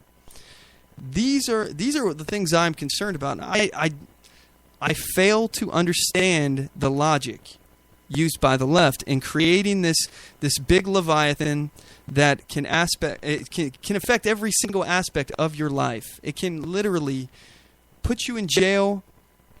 It can throw away the key. You can disappear. You can be held, detained indefinitely without ever making it to a court. The government, thanks to the National Defense Authorization Act, they can execute you if you're deemed an enemy combatant.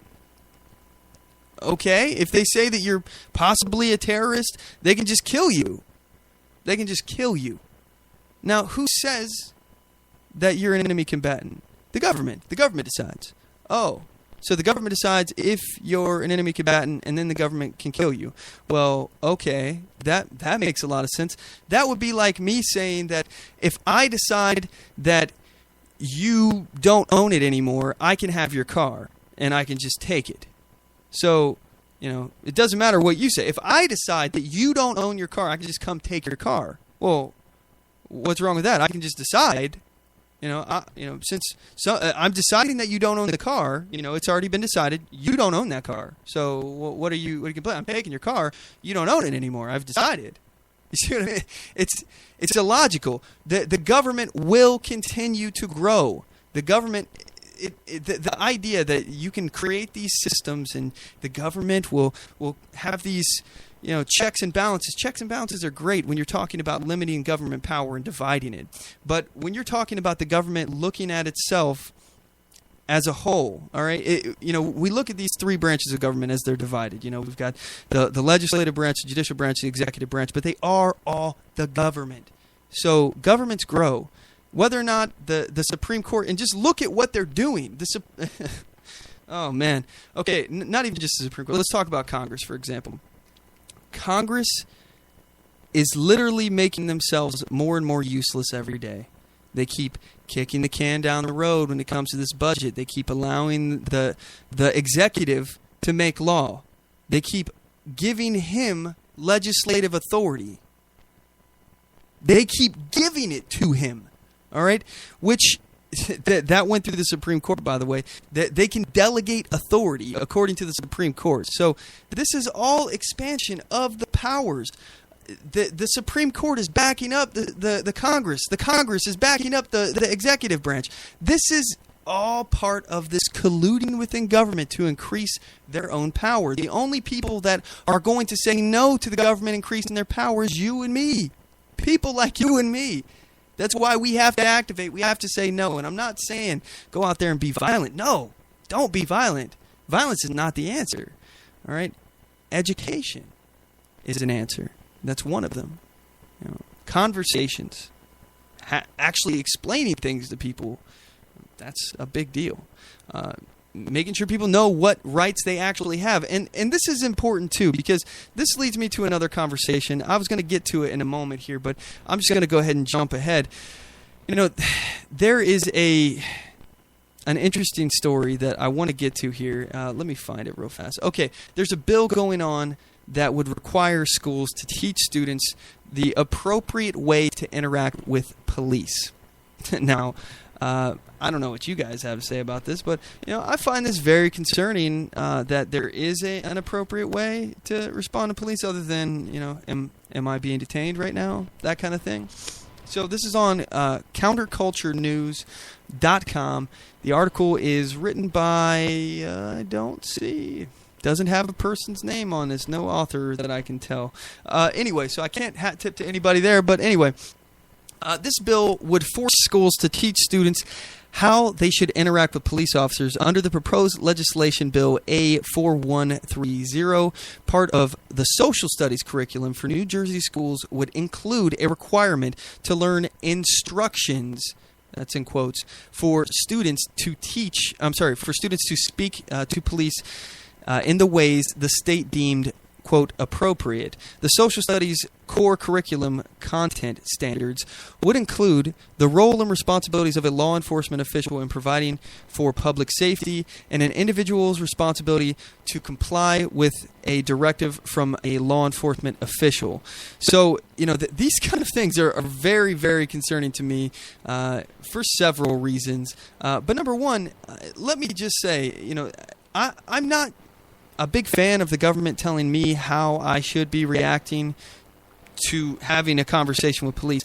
As far as I'm concerned, the police have absolutely no right to hassle you unless you're being suspected of a crime. If they have reasonable suspicion that you're about to commit a crime or probable cause that you have, then okay, by all means. And I have no problem with them coming up and talking to you. No problem whatsoever with that. So, with that in mind, that's all fine and dandy as far as I'm concerned. But what I have an issue with is if they're telling us to, that we have to, talk to these police officers if we don't want to, if they don't have the reasonable suspicion, the probable cause. And in addition to that, if they're telling us that, hey, if they ask for our identification, then we should just provide it, right? We just give up your ID, give up your rights, liberty, no big deal, right? Doesn't matter, apparently. But to teach our kids these things is very concerning to me. I have a major issue with this. And of course, my computer is crashing right now. So I am actually going to go ahead and restart my computer. I don't know if it's going to take the program off the air, and if it does, I sure do apologize here. We'll be back online, but I have to reboot this computer real quick because we got a Skype call, and the Skype call crashed my computer. So it looks like we're still online. Yeah, that's good. We're good. We're still online. Like I said, guys, every single episode, it's like we are, we have a curse or something here on the show. Every single episode, something goes wrong. So with that said, where was I here? As far as talking about, submitting, letting the police, because this is what it showed a picture on the article, that the police are coming in and they are essentially, instructing the children on how to deal with them. So, one thing that I find concerning is that many people, if you're familiar at all with my case, which if you're not, go ahead and check out our YouTube channel, youtube.com/OnTheMoveShow. It's the featured video right there in the middle of the page. You can see what happened. I was open carrying and I was unlawfully arrested. I'm in court about that now, and we're still working on fighting this in court. But the thing about it is a lot of people, they said, hey, well, why didn't you just answer the police's questions? Why didn't you just give them your ID? Why don't you just cooperate? Well, let me explain. Because, number one, the police rolled up to the situation with guns a-blazing. Okay, so I had like 7 guns that were pointed at me at once. And obviously, I didn't like that. Okay, when I first saw a police officer, I was like, hey, I'll go talk to this police officer. And then, as soon as I look to my left, I see guns pointed at me. Then after that, they tell me to turn off my camera. I say, no, I'm not going to turn off my camera. I have every right. I know I have a right to record a public official in performance of official duties. So, no, I'm going to keep my camera on. They told me again. I refused. And then on top of that, then they demand my papers. I'm not being committed, or I'm not being suspected of committing any crimes. That was never an accusation until after I was placed under arrest. But the fact is they demand my papers, and they are on record, on camera, saying that no laws have been broken. But give us your ID, that kind of thing. So I don't trust the police to teach us what our rights are, and I don't trust the government in general to teach us what our rights are. I think it's a very scary proposition when you do that, because you allow them to teach you what they can't do to you. That doesn't make sense. To me, it seems like a bad idea to let the people who could potentially be violating your rights teach you what those rights are in the first place. Very disturbing. So anyway, we're going to take a quick commercial break here, guys. When we get back, we may be having a call from a listener. I see somebody's been trying to give us a call, but my computer's been crashing. I'm having all sorts of problems here. So if you are, give us a call again. The number to the show is 360-450-5625. Again, it's 360-450-5625. And anyway, we'll be right back after these messages. Do not go anywhere. Oath Keepers is a nonpartisan association of current active duty military, reserve, guard, veterans, peace officers, and firefighters who will fulfill the oath we swore, with the support of like-minded citizens who take an oath to stand with us to support and defend the Constitution against all enemies, foreign and domestic. So help us God. Join us at oathkeepers.org.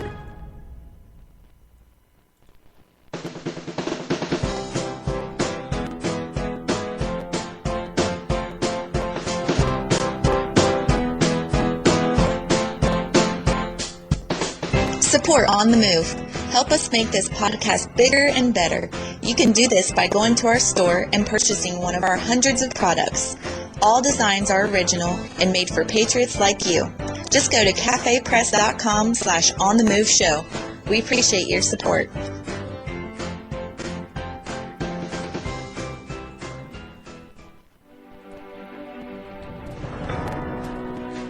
Hi, I'm Latasha Worley, and I work with candidates to creatively and effectively communicate their message to voters. I offer professional graphic design services from yard signs to flyers, from logos to vehicle magnets. Email me today at latashaworley@gmail.com. That's LATOSHA Worley@gmail.com for a quote on items for your campaign.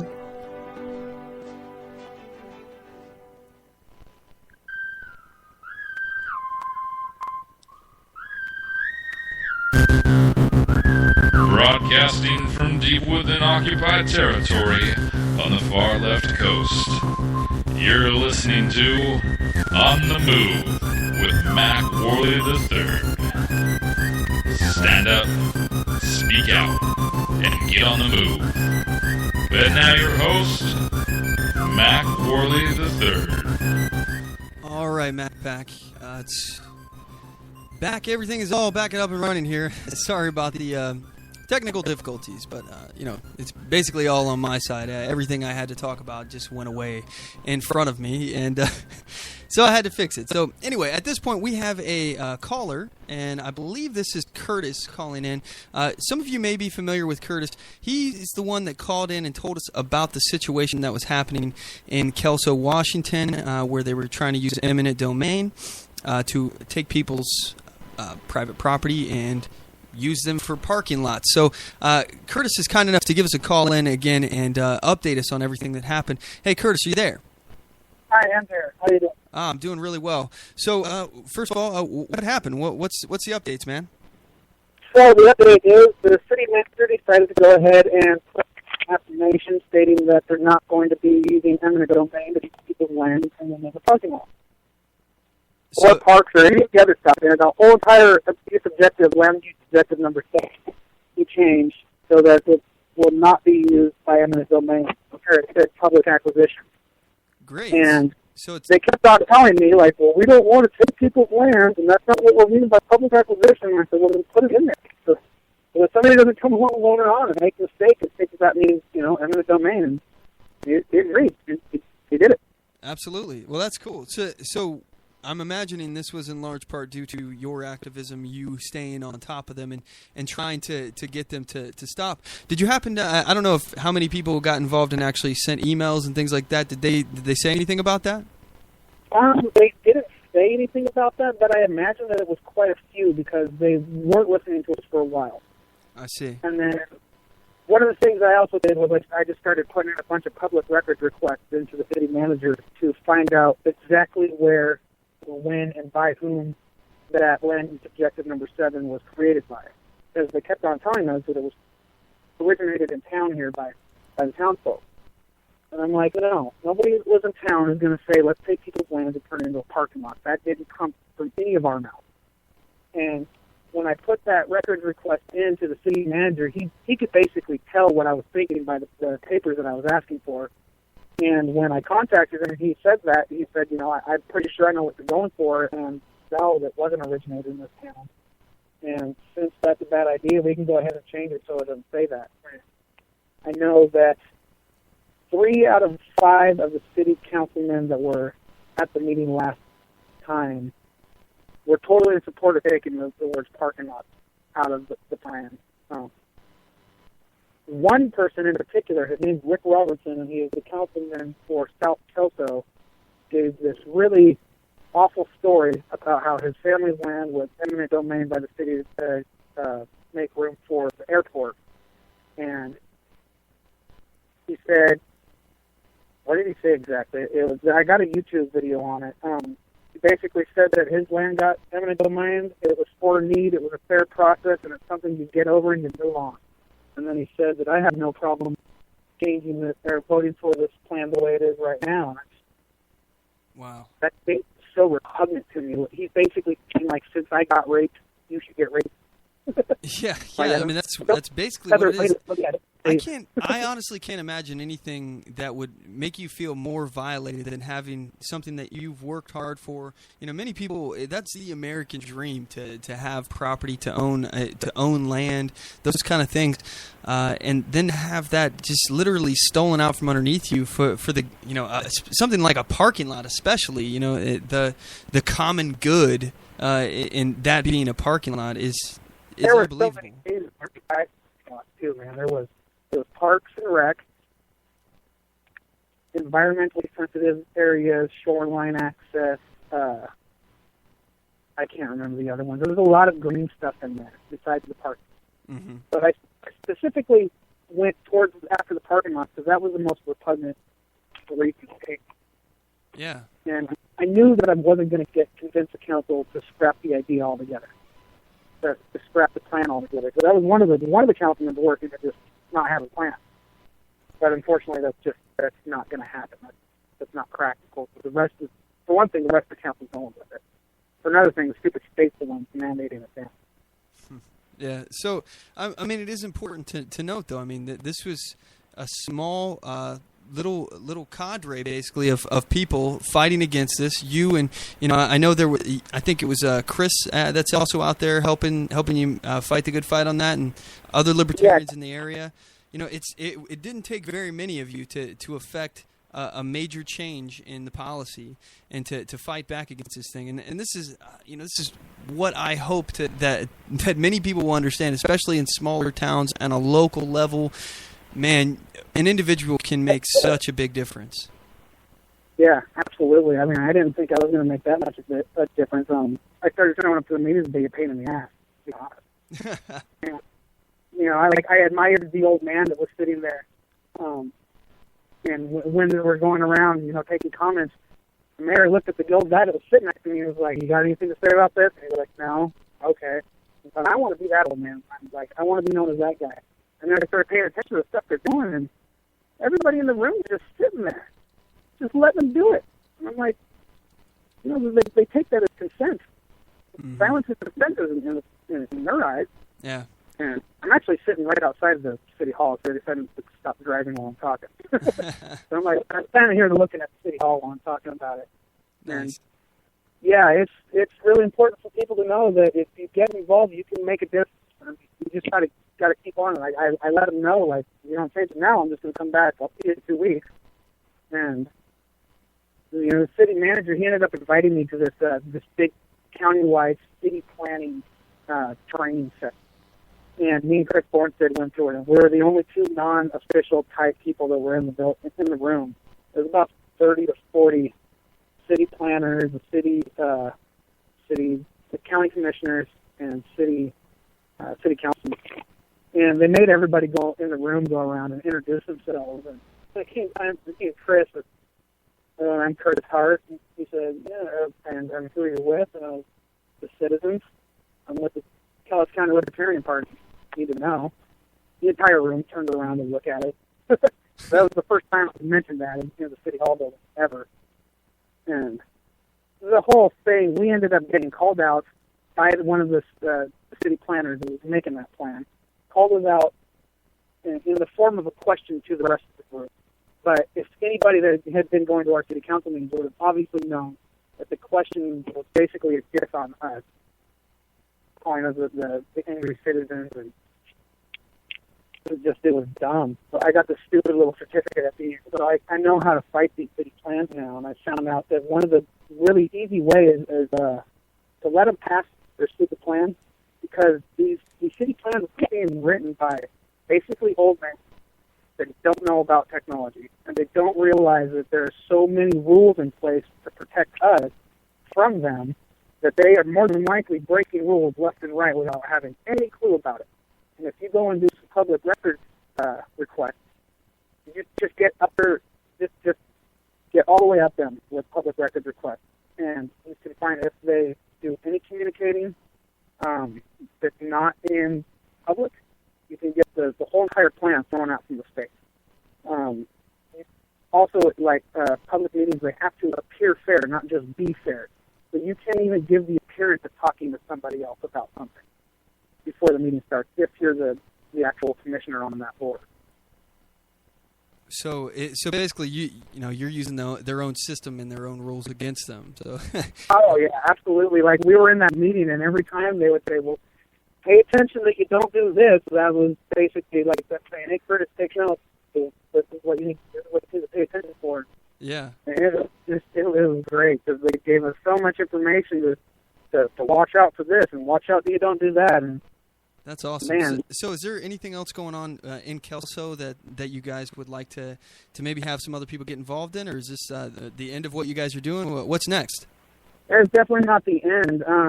The plan hasn't. Well, the county's working on their own big stupid plan. Every city in Washington is basically coming up with one of these comprehensive plans because of the state's mandating them down. But here in Kelso, I don't have anything on my radar right now, but I go to the city council meetings. I'm not even in the city. I live out in the county, so I can't technically do anything about any of this stuff here, but they have to listen to me because I talk. Nice. Yeah, I mean, just keep showing up, I guess. That's the way to do it. We got the Taos County Libertarian Party we're meeting every second Wednesday of the month over at the Longview Public Library right now around 6 o'clock. And I think that's about it besides the Washington State Libertarian Party convention. Do you guys have for the county though? Do you guys have like a website, Facebook, all that good stuff that people can go to? They have the Facebook page. Okay, what's that address? It's Facebook, Taos County Libertarian is what it is. Okay, so just type it into the search up at the top there, and people should be able to find that. So yeah, I appreciate you, man, letting us know what's going on, giving us some updates on that. I've been thinking about that, and I've mentioned it a couple times on our show. So I really do appreciate the update, Curtis. I very much appreciate it. And I have some notes here written about some of the things you're talking about tonight. It's really unfortunate that it's not the companies that are sticking machines, these TVs that can listen to us. It's us. And that's the saddest part about this surveillance state, is that it's us that are going out, spending our money to bring these surveillance tools into our house. We hook them up, and then we sit here and we complain online about it. I unplugged my Xbox Connect. When all my friends are like, well, why did you Connect unplug? Because I don't want the government listening to me. They look at me like I'm a crazy person. And I'm like, you guys know me for one thing. It's not too far-fetched of a thing for me to be saying. But it's not too far-fetched anyway. Yeah, and that's the thing to me that's crazy, is that, all of this stuff, it's been revealed. It used to be a conspiracy theory, okay? It used to be unsubstantiated. You had a few whistleblowers come out and people, there were no documents and no evidence really to back it up that we could prove anything. And it used to be this, a big conspiracy theory. Now it's a conspiracy fact. Yeah. I mean, it's absolutely fact now, and they can access everything using the Kinect, the Wi-Fi through the Kinect and other Wi-Fi devices. Heck, I heard not too long ago there was a dishwasher that had Wi-Fi hookup and could be used as a surveillance appliance. All of our appliances are being networked. And that's, I don't want to sound anti-technology, but, I like technology, but I don't like technology that's networked, and the ability of it to go online and share my information with other people who I don't even know, and then even worse, the government being able to access those things. I don't want those kind of things in my home. Yeah, I'm way pro gadgets, toys, and stuff like that. I just got done buying these little pair of glasses that got a hidden camera inside the frame, so I could film my conversations with city councilmen when they say stupid things. I can get it on.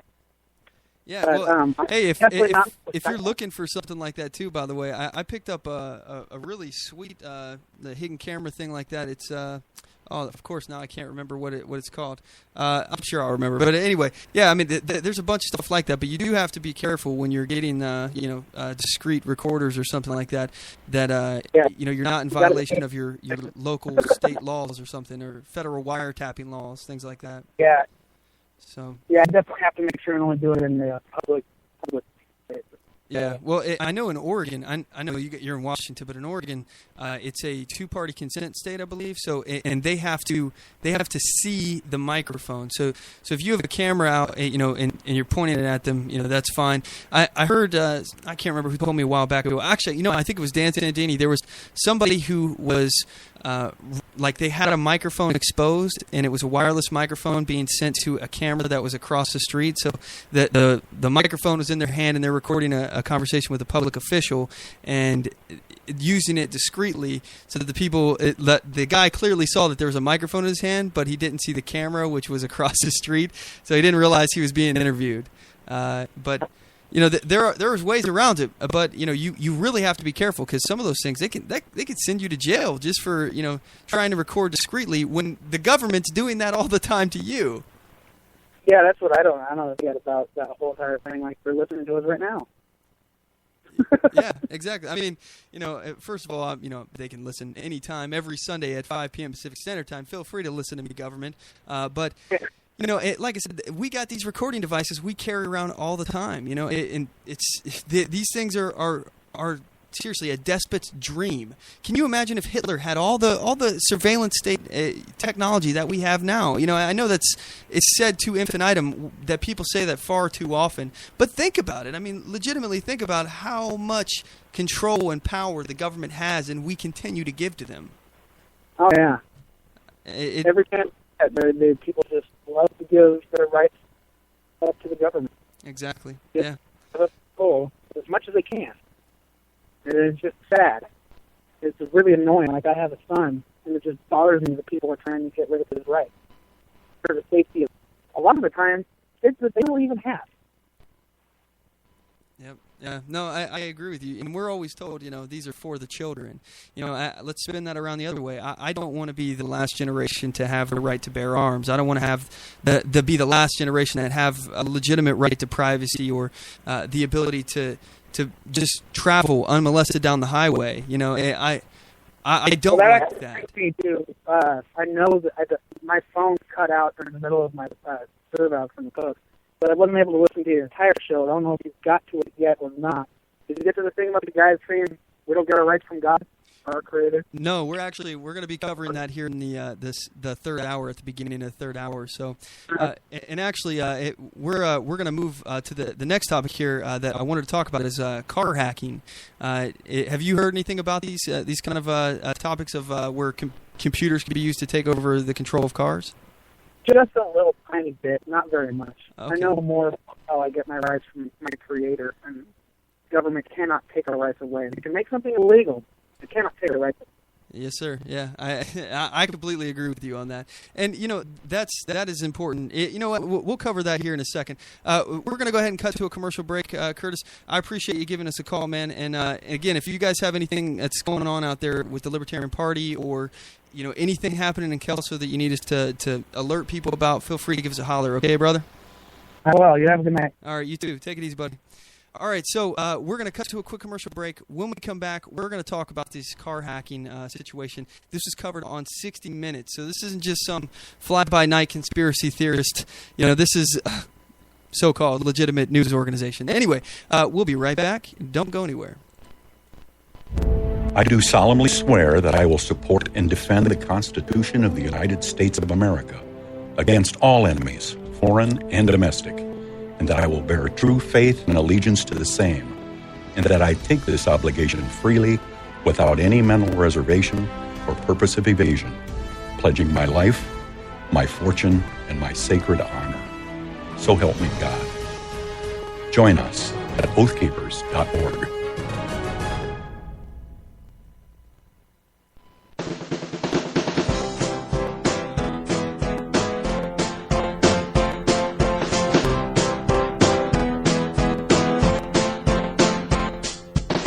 Support On The Move. Help us make this podcast bigger and better. You can do this by going to our store and purchasing one of our hundreds of products. All designs are original and made for patriots like you. Just go to cafepress.com/OnTheMoveShow. We appreciate your support.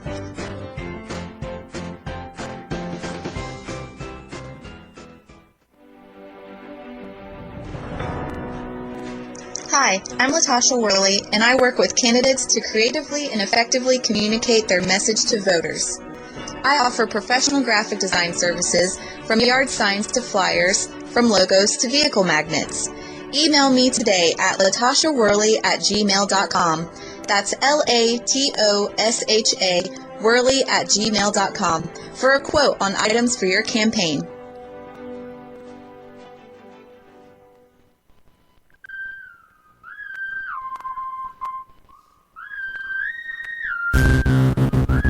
Broadcasting from deep within occupied territory on the far left coast. You're listening to On the Move with Mack Worley III. Stand up, speak out, and get on the move. And now your host, Mack Worley III. All right, we're back. So, if you want to join today's conversation, a number to the show is 360-450-5625. Again, that's 360-450-5625. Or you can email the show at talk@onthemoveshow.com. We'll read your emails live on the air. When we last left, we were talking briefly about two subjects. One, this Chris Cuomo topic, where he was saying how our rights are not derived from God, but through the collective, essentially. And then also this article here about car hacking, and it's very concerning to me. This kind of fits into the tech that we don't quite understand how it's being used. And I wanted to play this clip for you guys. So I'm going to go ahead and load the video up here for a second and give you guys a little understanding of what it was like. It's loading right now. This is from 60 Minutes, by the way. This is not some conspiracy theory website. This is a regular new car. The masking tape is only there because we agreed to obscure its make and model. We'll give them the illusion they control the car for now. Kaufman has been working on this for 5 years with multiple research teams. You want to hit the fluid? Oh my gosh. So there we go. they just put the windshield wipers on, spraying windshield wiper fluid. No, wait, so this is something that a hacker hit. That's right, a hacker. Like, obviously you didn't turn on the windshield wipers. Using a laptop, the hacker dialed the car's emergency communication system and transmitted a series of tones that flooded it with data. As the car's computer tried sorting it out, the hacker inserted an attack that reprogrammed the software, gaining total remote control. Oh my God. The horn. They're doing that? They're doing the horn. They could control the gas, the acceleration. They could control the braking. That's right. And they could do this from anywhere in the world. So just stop at the cones here. She thinks she's going to be able to stop right at those cones. Let's make sure that she can't, and she's going to drive right through them. So she's rolling to these cones. All right, there we go. Probably going maybe 15, Oh, 20 miles an hour. No. Hitting the brake, it's not working. She ran right over the cones. Oh my God. I can't operate the brakes at all. Oh my word. That is frightening. So, there you have it. This is something that we've already discussed. And, I want to mention it because it's important to note, and it's been discussed earlier, Michael Hastings, this reporter, he was on to something big. He was on to a big story, and he was concerned that people were after him. And his story was pertaining to the government, and he was afraid for his safety. Michael Hastings, reporting the news, I believe it was for the Rolling Stone, and he was on to something huge. He's afraid for his safety, and by the way, he's noted by his friends and family to be an extremely slow driver. He apparently drove like a grandma. But yet, he's seen, his last moments are actually caught on film. I saw the video. He's flying down this road, and his car goes off the road and explodes, all right? And I won't get into all the forensics. There's some sketchy stuff in regards to the explosion itself. But the question has always been is it possible that he wasn't in control of his vehicle? And the answer is clearly yes, it is possible. Now, this is a conspiracy theory. not a conspiracy fact. There's differences between conspiracy theories and conspiracy facts. Like, for one, the surveillance state, things that they're doing right now that we know, they are tapping into every single human electronic communication. They have access to your phone records. They can see your text messages. They can turn on your phone when it is off and use it as a listening and viewing device, essentially surveillance device in your home through your camera. We know that. That's conspiracy fact. We know conspiracy fact that they are using programs like Operation Fast and Furious and Operation, I believe it was Choke Point, if I'm remembering correctly, something about choke, where they literally tried to defund organizations and businesses who were related to guns or the gun industry, to get banks to stop funding them, giving them money, allowing them to have loans. They literally nothing unlawful, but just because some bureaucrat found it distasteful. So, there is a difference between conspiracy fact and conspiracy theory, and this Michael Hastings thing it is a conspiracy theory, but it's something that should be asked because yes, it is possible. So it might have happened. Anyway, we're wrapping up here on Haywire Gulch. I just looked at the clock. We've got 50 seconds left with this audience.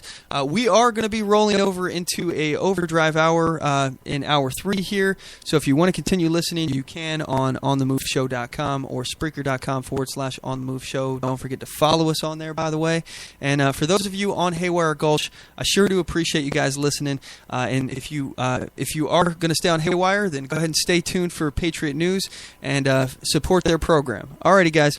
Well, anyway, for those of you who are sticking with us, we're going to move on to the next topic, and this topic is going to be what we were just talking about, the Chris Cuomo clip, and I'm going to play that for you here. So here we go. Let me get that loaded here. Shoot. There we go. Alrighty. So let me find that clip. I'm sorry. I was trying to turn off my Haywire Gulch connection here. Okay.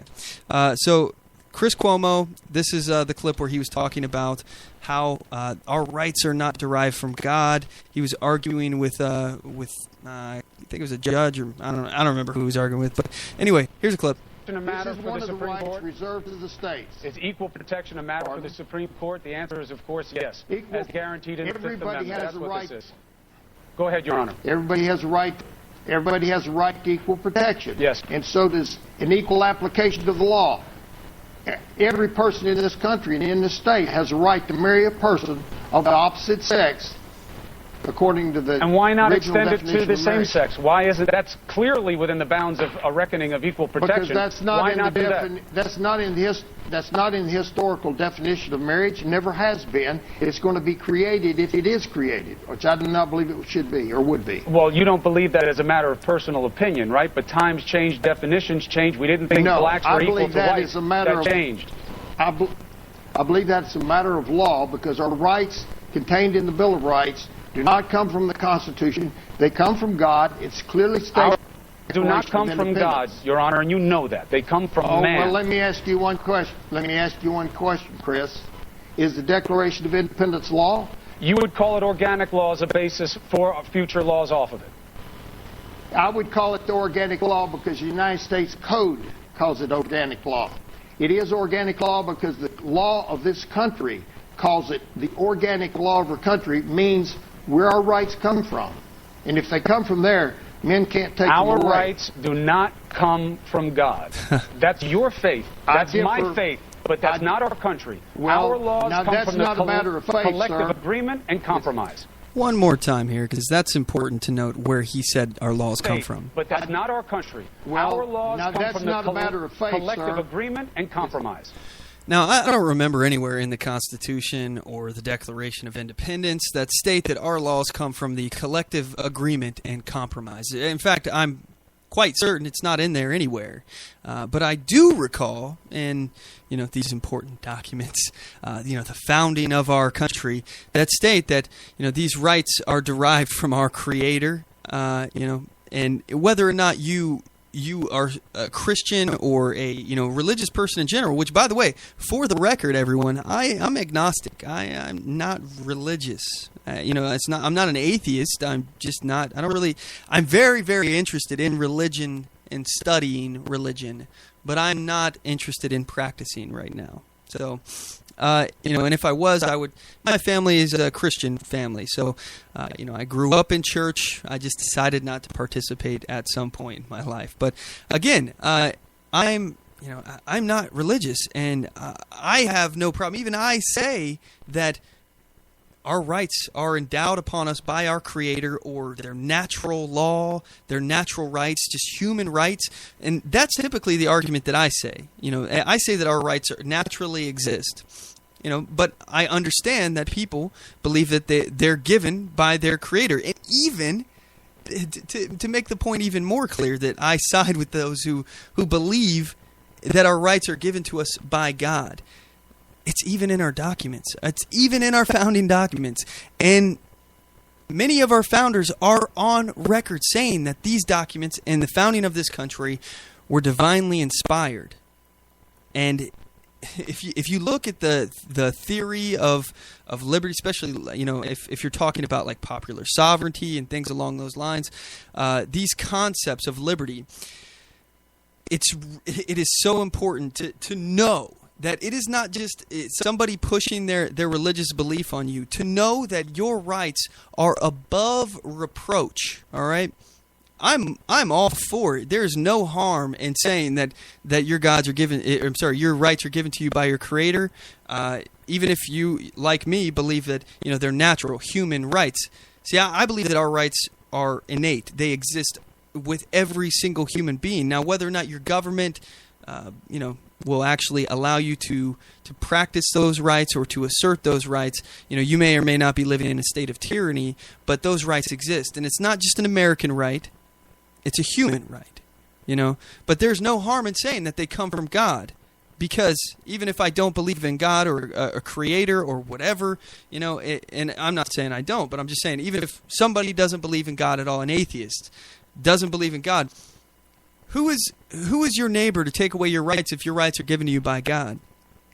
And for me, these rights exist in nature. So these are just natural human rights. I have the right to defend myself, and essentially following, the non-aggression principle, which we've talked about here. I can, as long as I'm not hurting anyone, and I'm not causing anyone harm or suffering, then I'm well within my rights. This is natural law. Now, to say that our rights come from the collective, this is a perversion. We are beset on all sides. They're going after our children. They're using technology to increase the state Leviathan, the federal Leviathan, where they can just see in every aspect of your home. The cars are able to be controlled. They can just target political conservatives or libertarians, liberty-minded patriots who are out there, being active in their community. They can target you because you're an annoyance, and they can get rid of you. They can deactivate an activist. They do it. I can't remember now if I already said they're going after our children, but they are going after our children in so many different ways. The Portland bus program, this radical Brownies, there's Common Core. They're coming after everything, everywhere. They will give us no rest. They will give us no rest. So we can't rest. We cannot rest. Again, I keep hearing the Ezekiel quote in my head, the Bible verse, Ezekiel 25:17. The path of the righteous man is beset on all sides by the iniquities of the selfish and the tyranny of evil men. Blessed is he who in the name of charity and goodwill shepherds the weak through the valley of darkness, for he is truly his brother's keeper and the finder of lost children. These kind of things are very concerning to me because it's nonstop. It'll never end. Turnkey tyranny or not, whether or not they're using the police state, they keep taking more of your liberty. They keep expanding the federal Leviathan. They keep reinterpreting our history and our past. They keep reinterpreting the documents which clearly state what our rights are. What do you not get about shall not be infringed? What is there a gray area there? Shall not be infringed.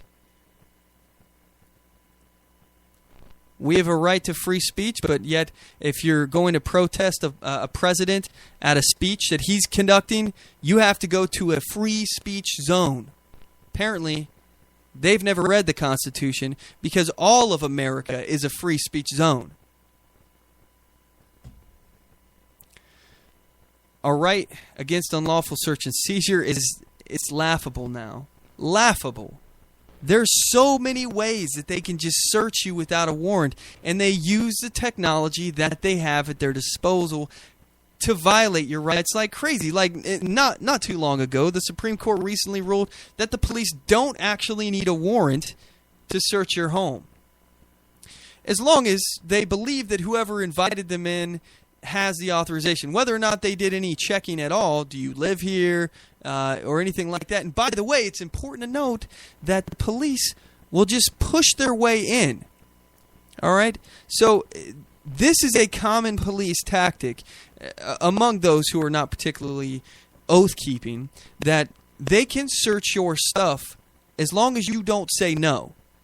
As long as you don't object, they can search your stuff. That's not the way it goes. They're not supposed to be able to search your stuff unless they have a warrant.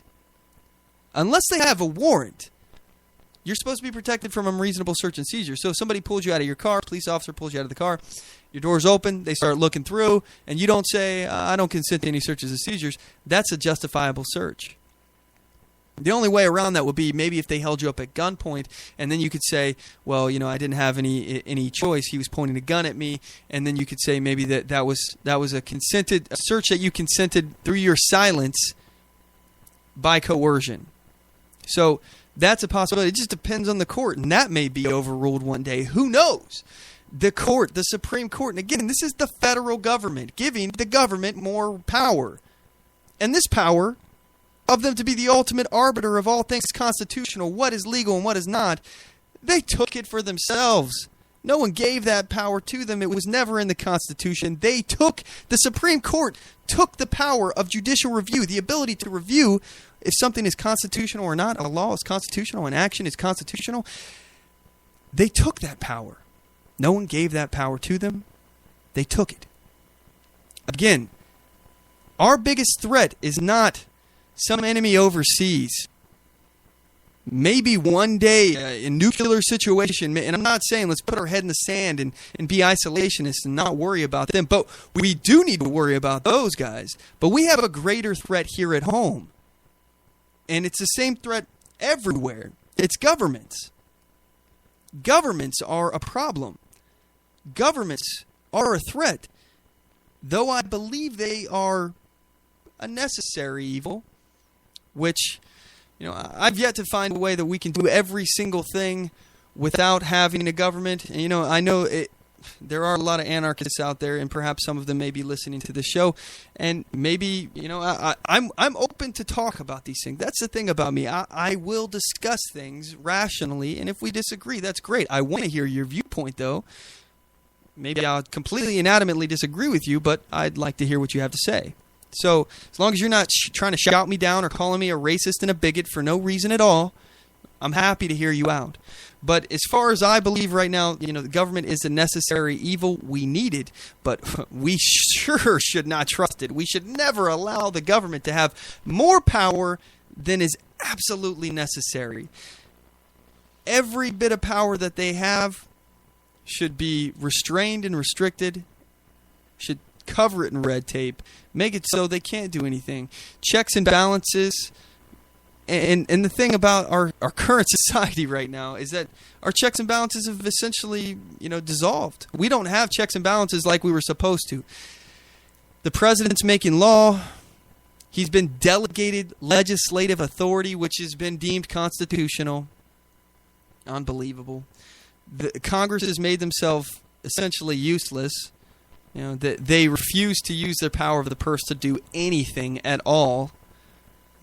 The Supreme Court just continues to reaffirm, more and more federal Leviathan programs, more expansion of the police state, the surveillance state, big government. And by the way, if you know the history of the Supreme Court, you know that they were coerced into switching their viewpoint on the New Deal and the expansion of federal regulations to influence every aspect of your life. All of that was coercively done. FDR threatened to pack the courts and basically change the amount of Supreme Court justices from 9 to, I believe, up to 15, so that way he could get his way. And we're just going along with this. We're just enjoying the ride. No one seems to care. Just look at the senators, by the way. The senators never used to be elected by people. The actual, the people is what I mean.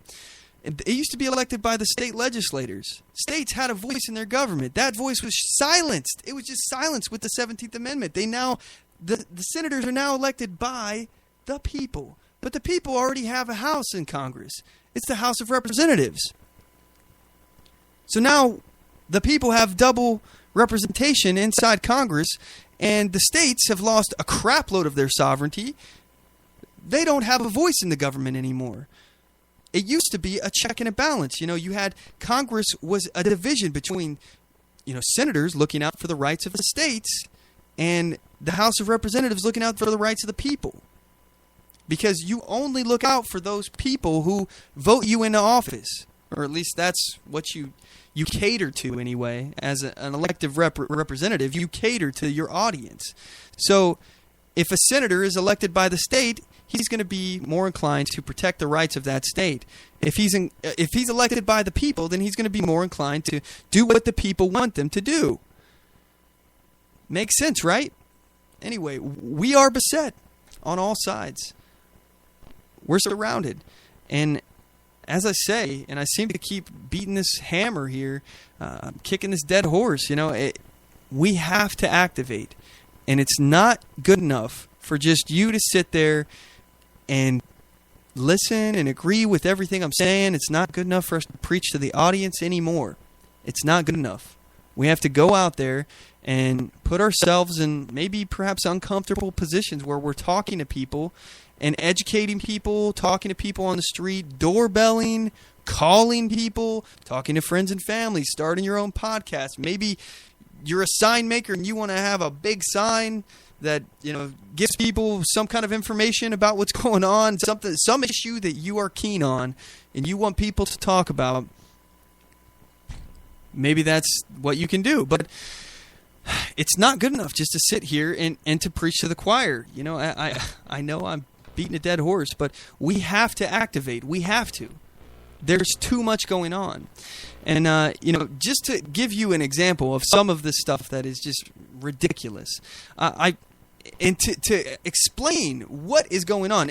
Many of you may have seen that Obama was interviewed by a couple of YouTubers. This is not new. This is something that he was already doing. He did a YouTube interview for Zach Galifianakis, the actor. It's a comedy thing that he does on YouTube, and I can't remember what company did it on. Anyway, it's one of those online joke companies, but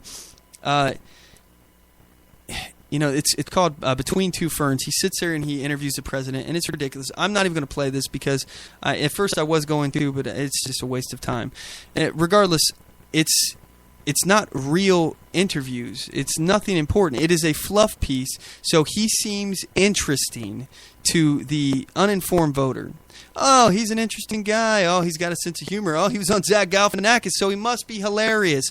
Or, I like this stuff. And then he uses it as an opportunity to shove down this left-wing propaganda, such as, in Zach Galifianakis' case, Between Two Ferns, it was the Obamacare website and Obamacare in general, things like that. He's trying to get that information out. And then he goes on to talk to a woman on YouTube, and I have an article here from the LA Times. I'm going to go ahead and bring this up here. He went on to discuss this, and I find this particularly upsetting, okay? And not because there's anything wrong with the person who he interviewed, but the intentions behind what he did. So he picked somebody. Her name is Glozell Green, if I'm saying that right, I think. Another one, Hank Green, Bethany Mata, I believe. Anyway, according to the article, they may not be household names, but they are YouTube personalities and have amassed millions of followers on social media and YouTube. Here is what I believe her name is Glozell Green. She's a sensationalist. She's known for doing things like taking a bath full of milk and Fruit Loops and eating it. I believe, if I'm not mistaken, she also did one where she tried to change the color of her eyes by pouring honey into it. And then she also, if I'm not mistaken, perhaps I am, she tried to snort a condom up her nose. So, yeah. The reason why he's talking to people like this is because he's given up on the issues. If Obama and this administration and the left in general, if they talk issues, they may perhaps run into an educated audience. And the educated audience can see right through the propaganda and the lies. But going after Glozell Green, and again, nothing wrong with her, but she's not political. She's not a political motivated person. She's not, maybe at least her persona on her channel, it's not at all political. It's really sensational. It's just, slapjack humor, people that is, it's just supposed to be funny, okay? And that's fine. Nothing wrong with a good laugh. There's nothing at all wrong with a good laugh, but he picked her because he knew number one, she wasn't going to ask him anything he couldn't handle. He's not going to get a curveball from Glozell Green. At least that's what he expected out of her. And if I was her, I'd have been offended by that. Granted, I'm on YouTube. How come I didn't get a call, Mr. Obama? Hey, White House, I would be happy to give President Obama an hour on our show. I would give him an hour. One whole hour on our program, and we can talk the issues. I'm happy to it, but I won't hold my breath. But again, this whole plan that they're doing, everything that they're doing here is not to run into the educated audience and convince people to change their vote and that they got the right plan and they got the right ideas. It's to seem cool, to seem edgy, to get the younger audience, the Generation Xers or the millennials. I guess I'm a millennial. I'm one of the older millennials. I'm like the grandpa of the millennials, I guess. But they get these people who don't know anything about politics, and they see the president and they're like, oh, he was funny on that thing. Okay, cool. And they don't have to worry about like the educated people, because those people have already made up their mind. What they want to do is they want to get the uninformed people. You're talking millions of uninformed voters who may think that Obama's the coolest thing since sliced bread because he was on Glozell Green. I'm just saying, it's obvious to me that this is not, just him giving charity to Glozell Green. It had nothing to do with her. This really didn't. It had to do with her audience, the kind of people that watched her stuff, and the fact that she wouldn't ask him any hard questions. That's where I stand on it. But some of the questions she asked. Let's see here. For example, how old is Obama? I'm not sure if that was something she asked at all. I'm skimming through the article here. Throughout the broadcast, viewership ranged from roughly 29,000 people toward the end to about 90,000 people in the middle. By comparison, the number of people who watch Glozell's infamous Cinnamon Challenge is about 42 million. The number of people watching the YouTube personality interview Obama reached about 86,000. But online engagement was still abundant, with thousands taking to Twitter using the hashtag YouTube Asks Obama. Many lauded the YouTubers, citing their pride for Team Internet.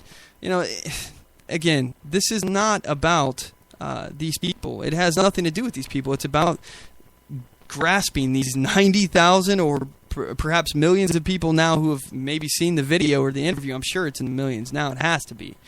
But these people aren't part of the informed voter group of people. These people are out typically, and maybe I'm stereotyping and generalizing, maybe I'm wrong, but I would believe that these people are outside of the traditional range of people who follow politics, and that's why they're going after it. And you're going to see more of this.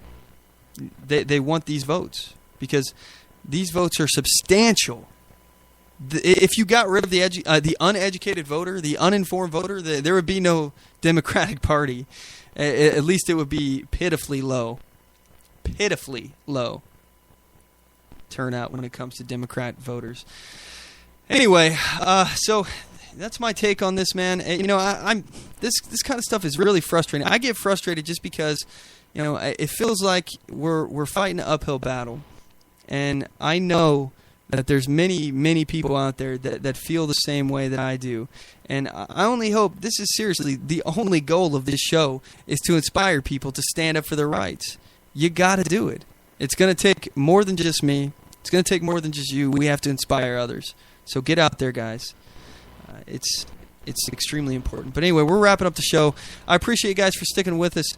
And don't forget to tune in next week. We broadcast every Sunday at 5 p.m. Pacific Standard Time at OnTheMoveShow.com, simulcast on HaywireGulch.com, and also at Spreaker.com/OnTheMoveShow. You can follow us there, and please do. Don't forget to like us on Facebook.com/OnTheMoveShow. Follow us on YouTube.com/OnTheMoveShow and Twitter.com/OnTheMoveShow. And I really do appreciate you guys, you know, not without getting too mushy here, but you guys are the reason why we continue to do this. You guys, members of the Mack Pack, thank you so much. Please share the show if you got this far. Spread the message. And again, thanks for tuning in week after week. We really do appreciate your support. And anyway, I hope you guys had a good time listening. And as always, know your rights, assert your rights, get on the move.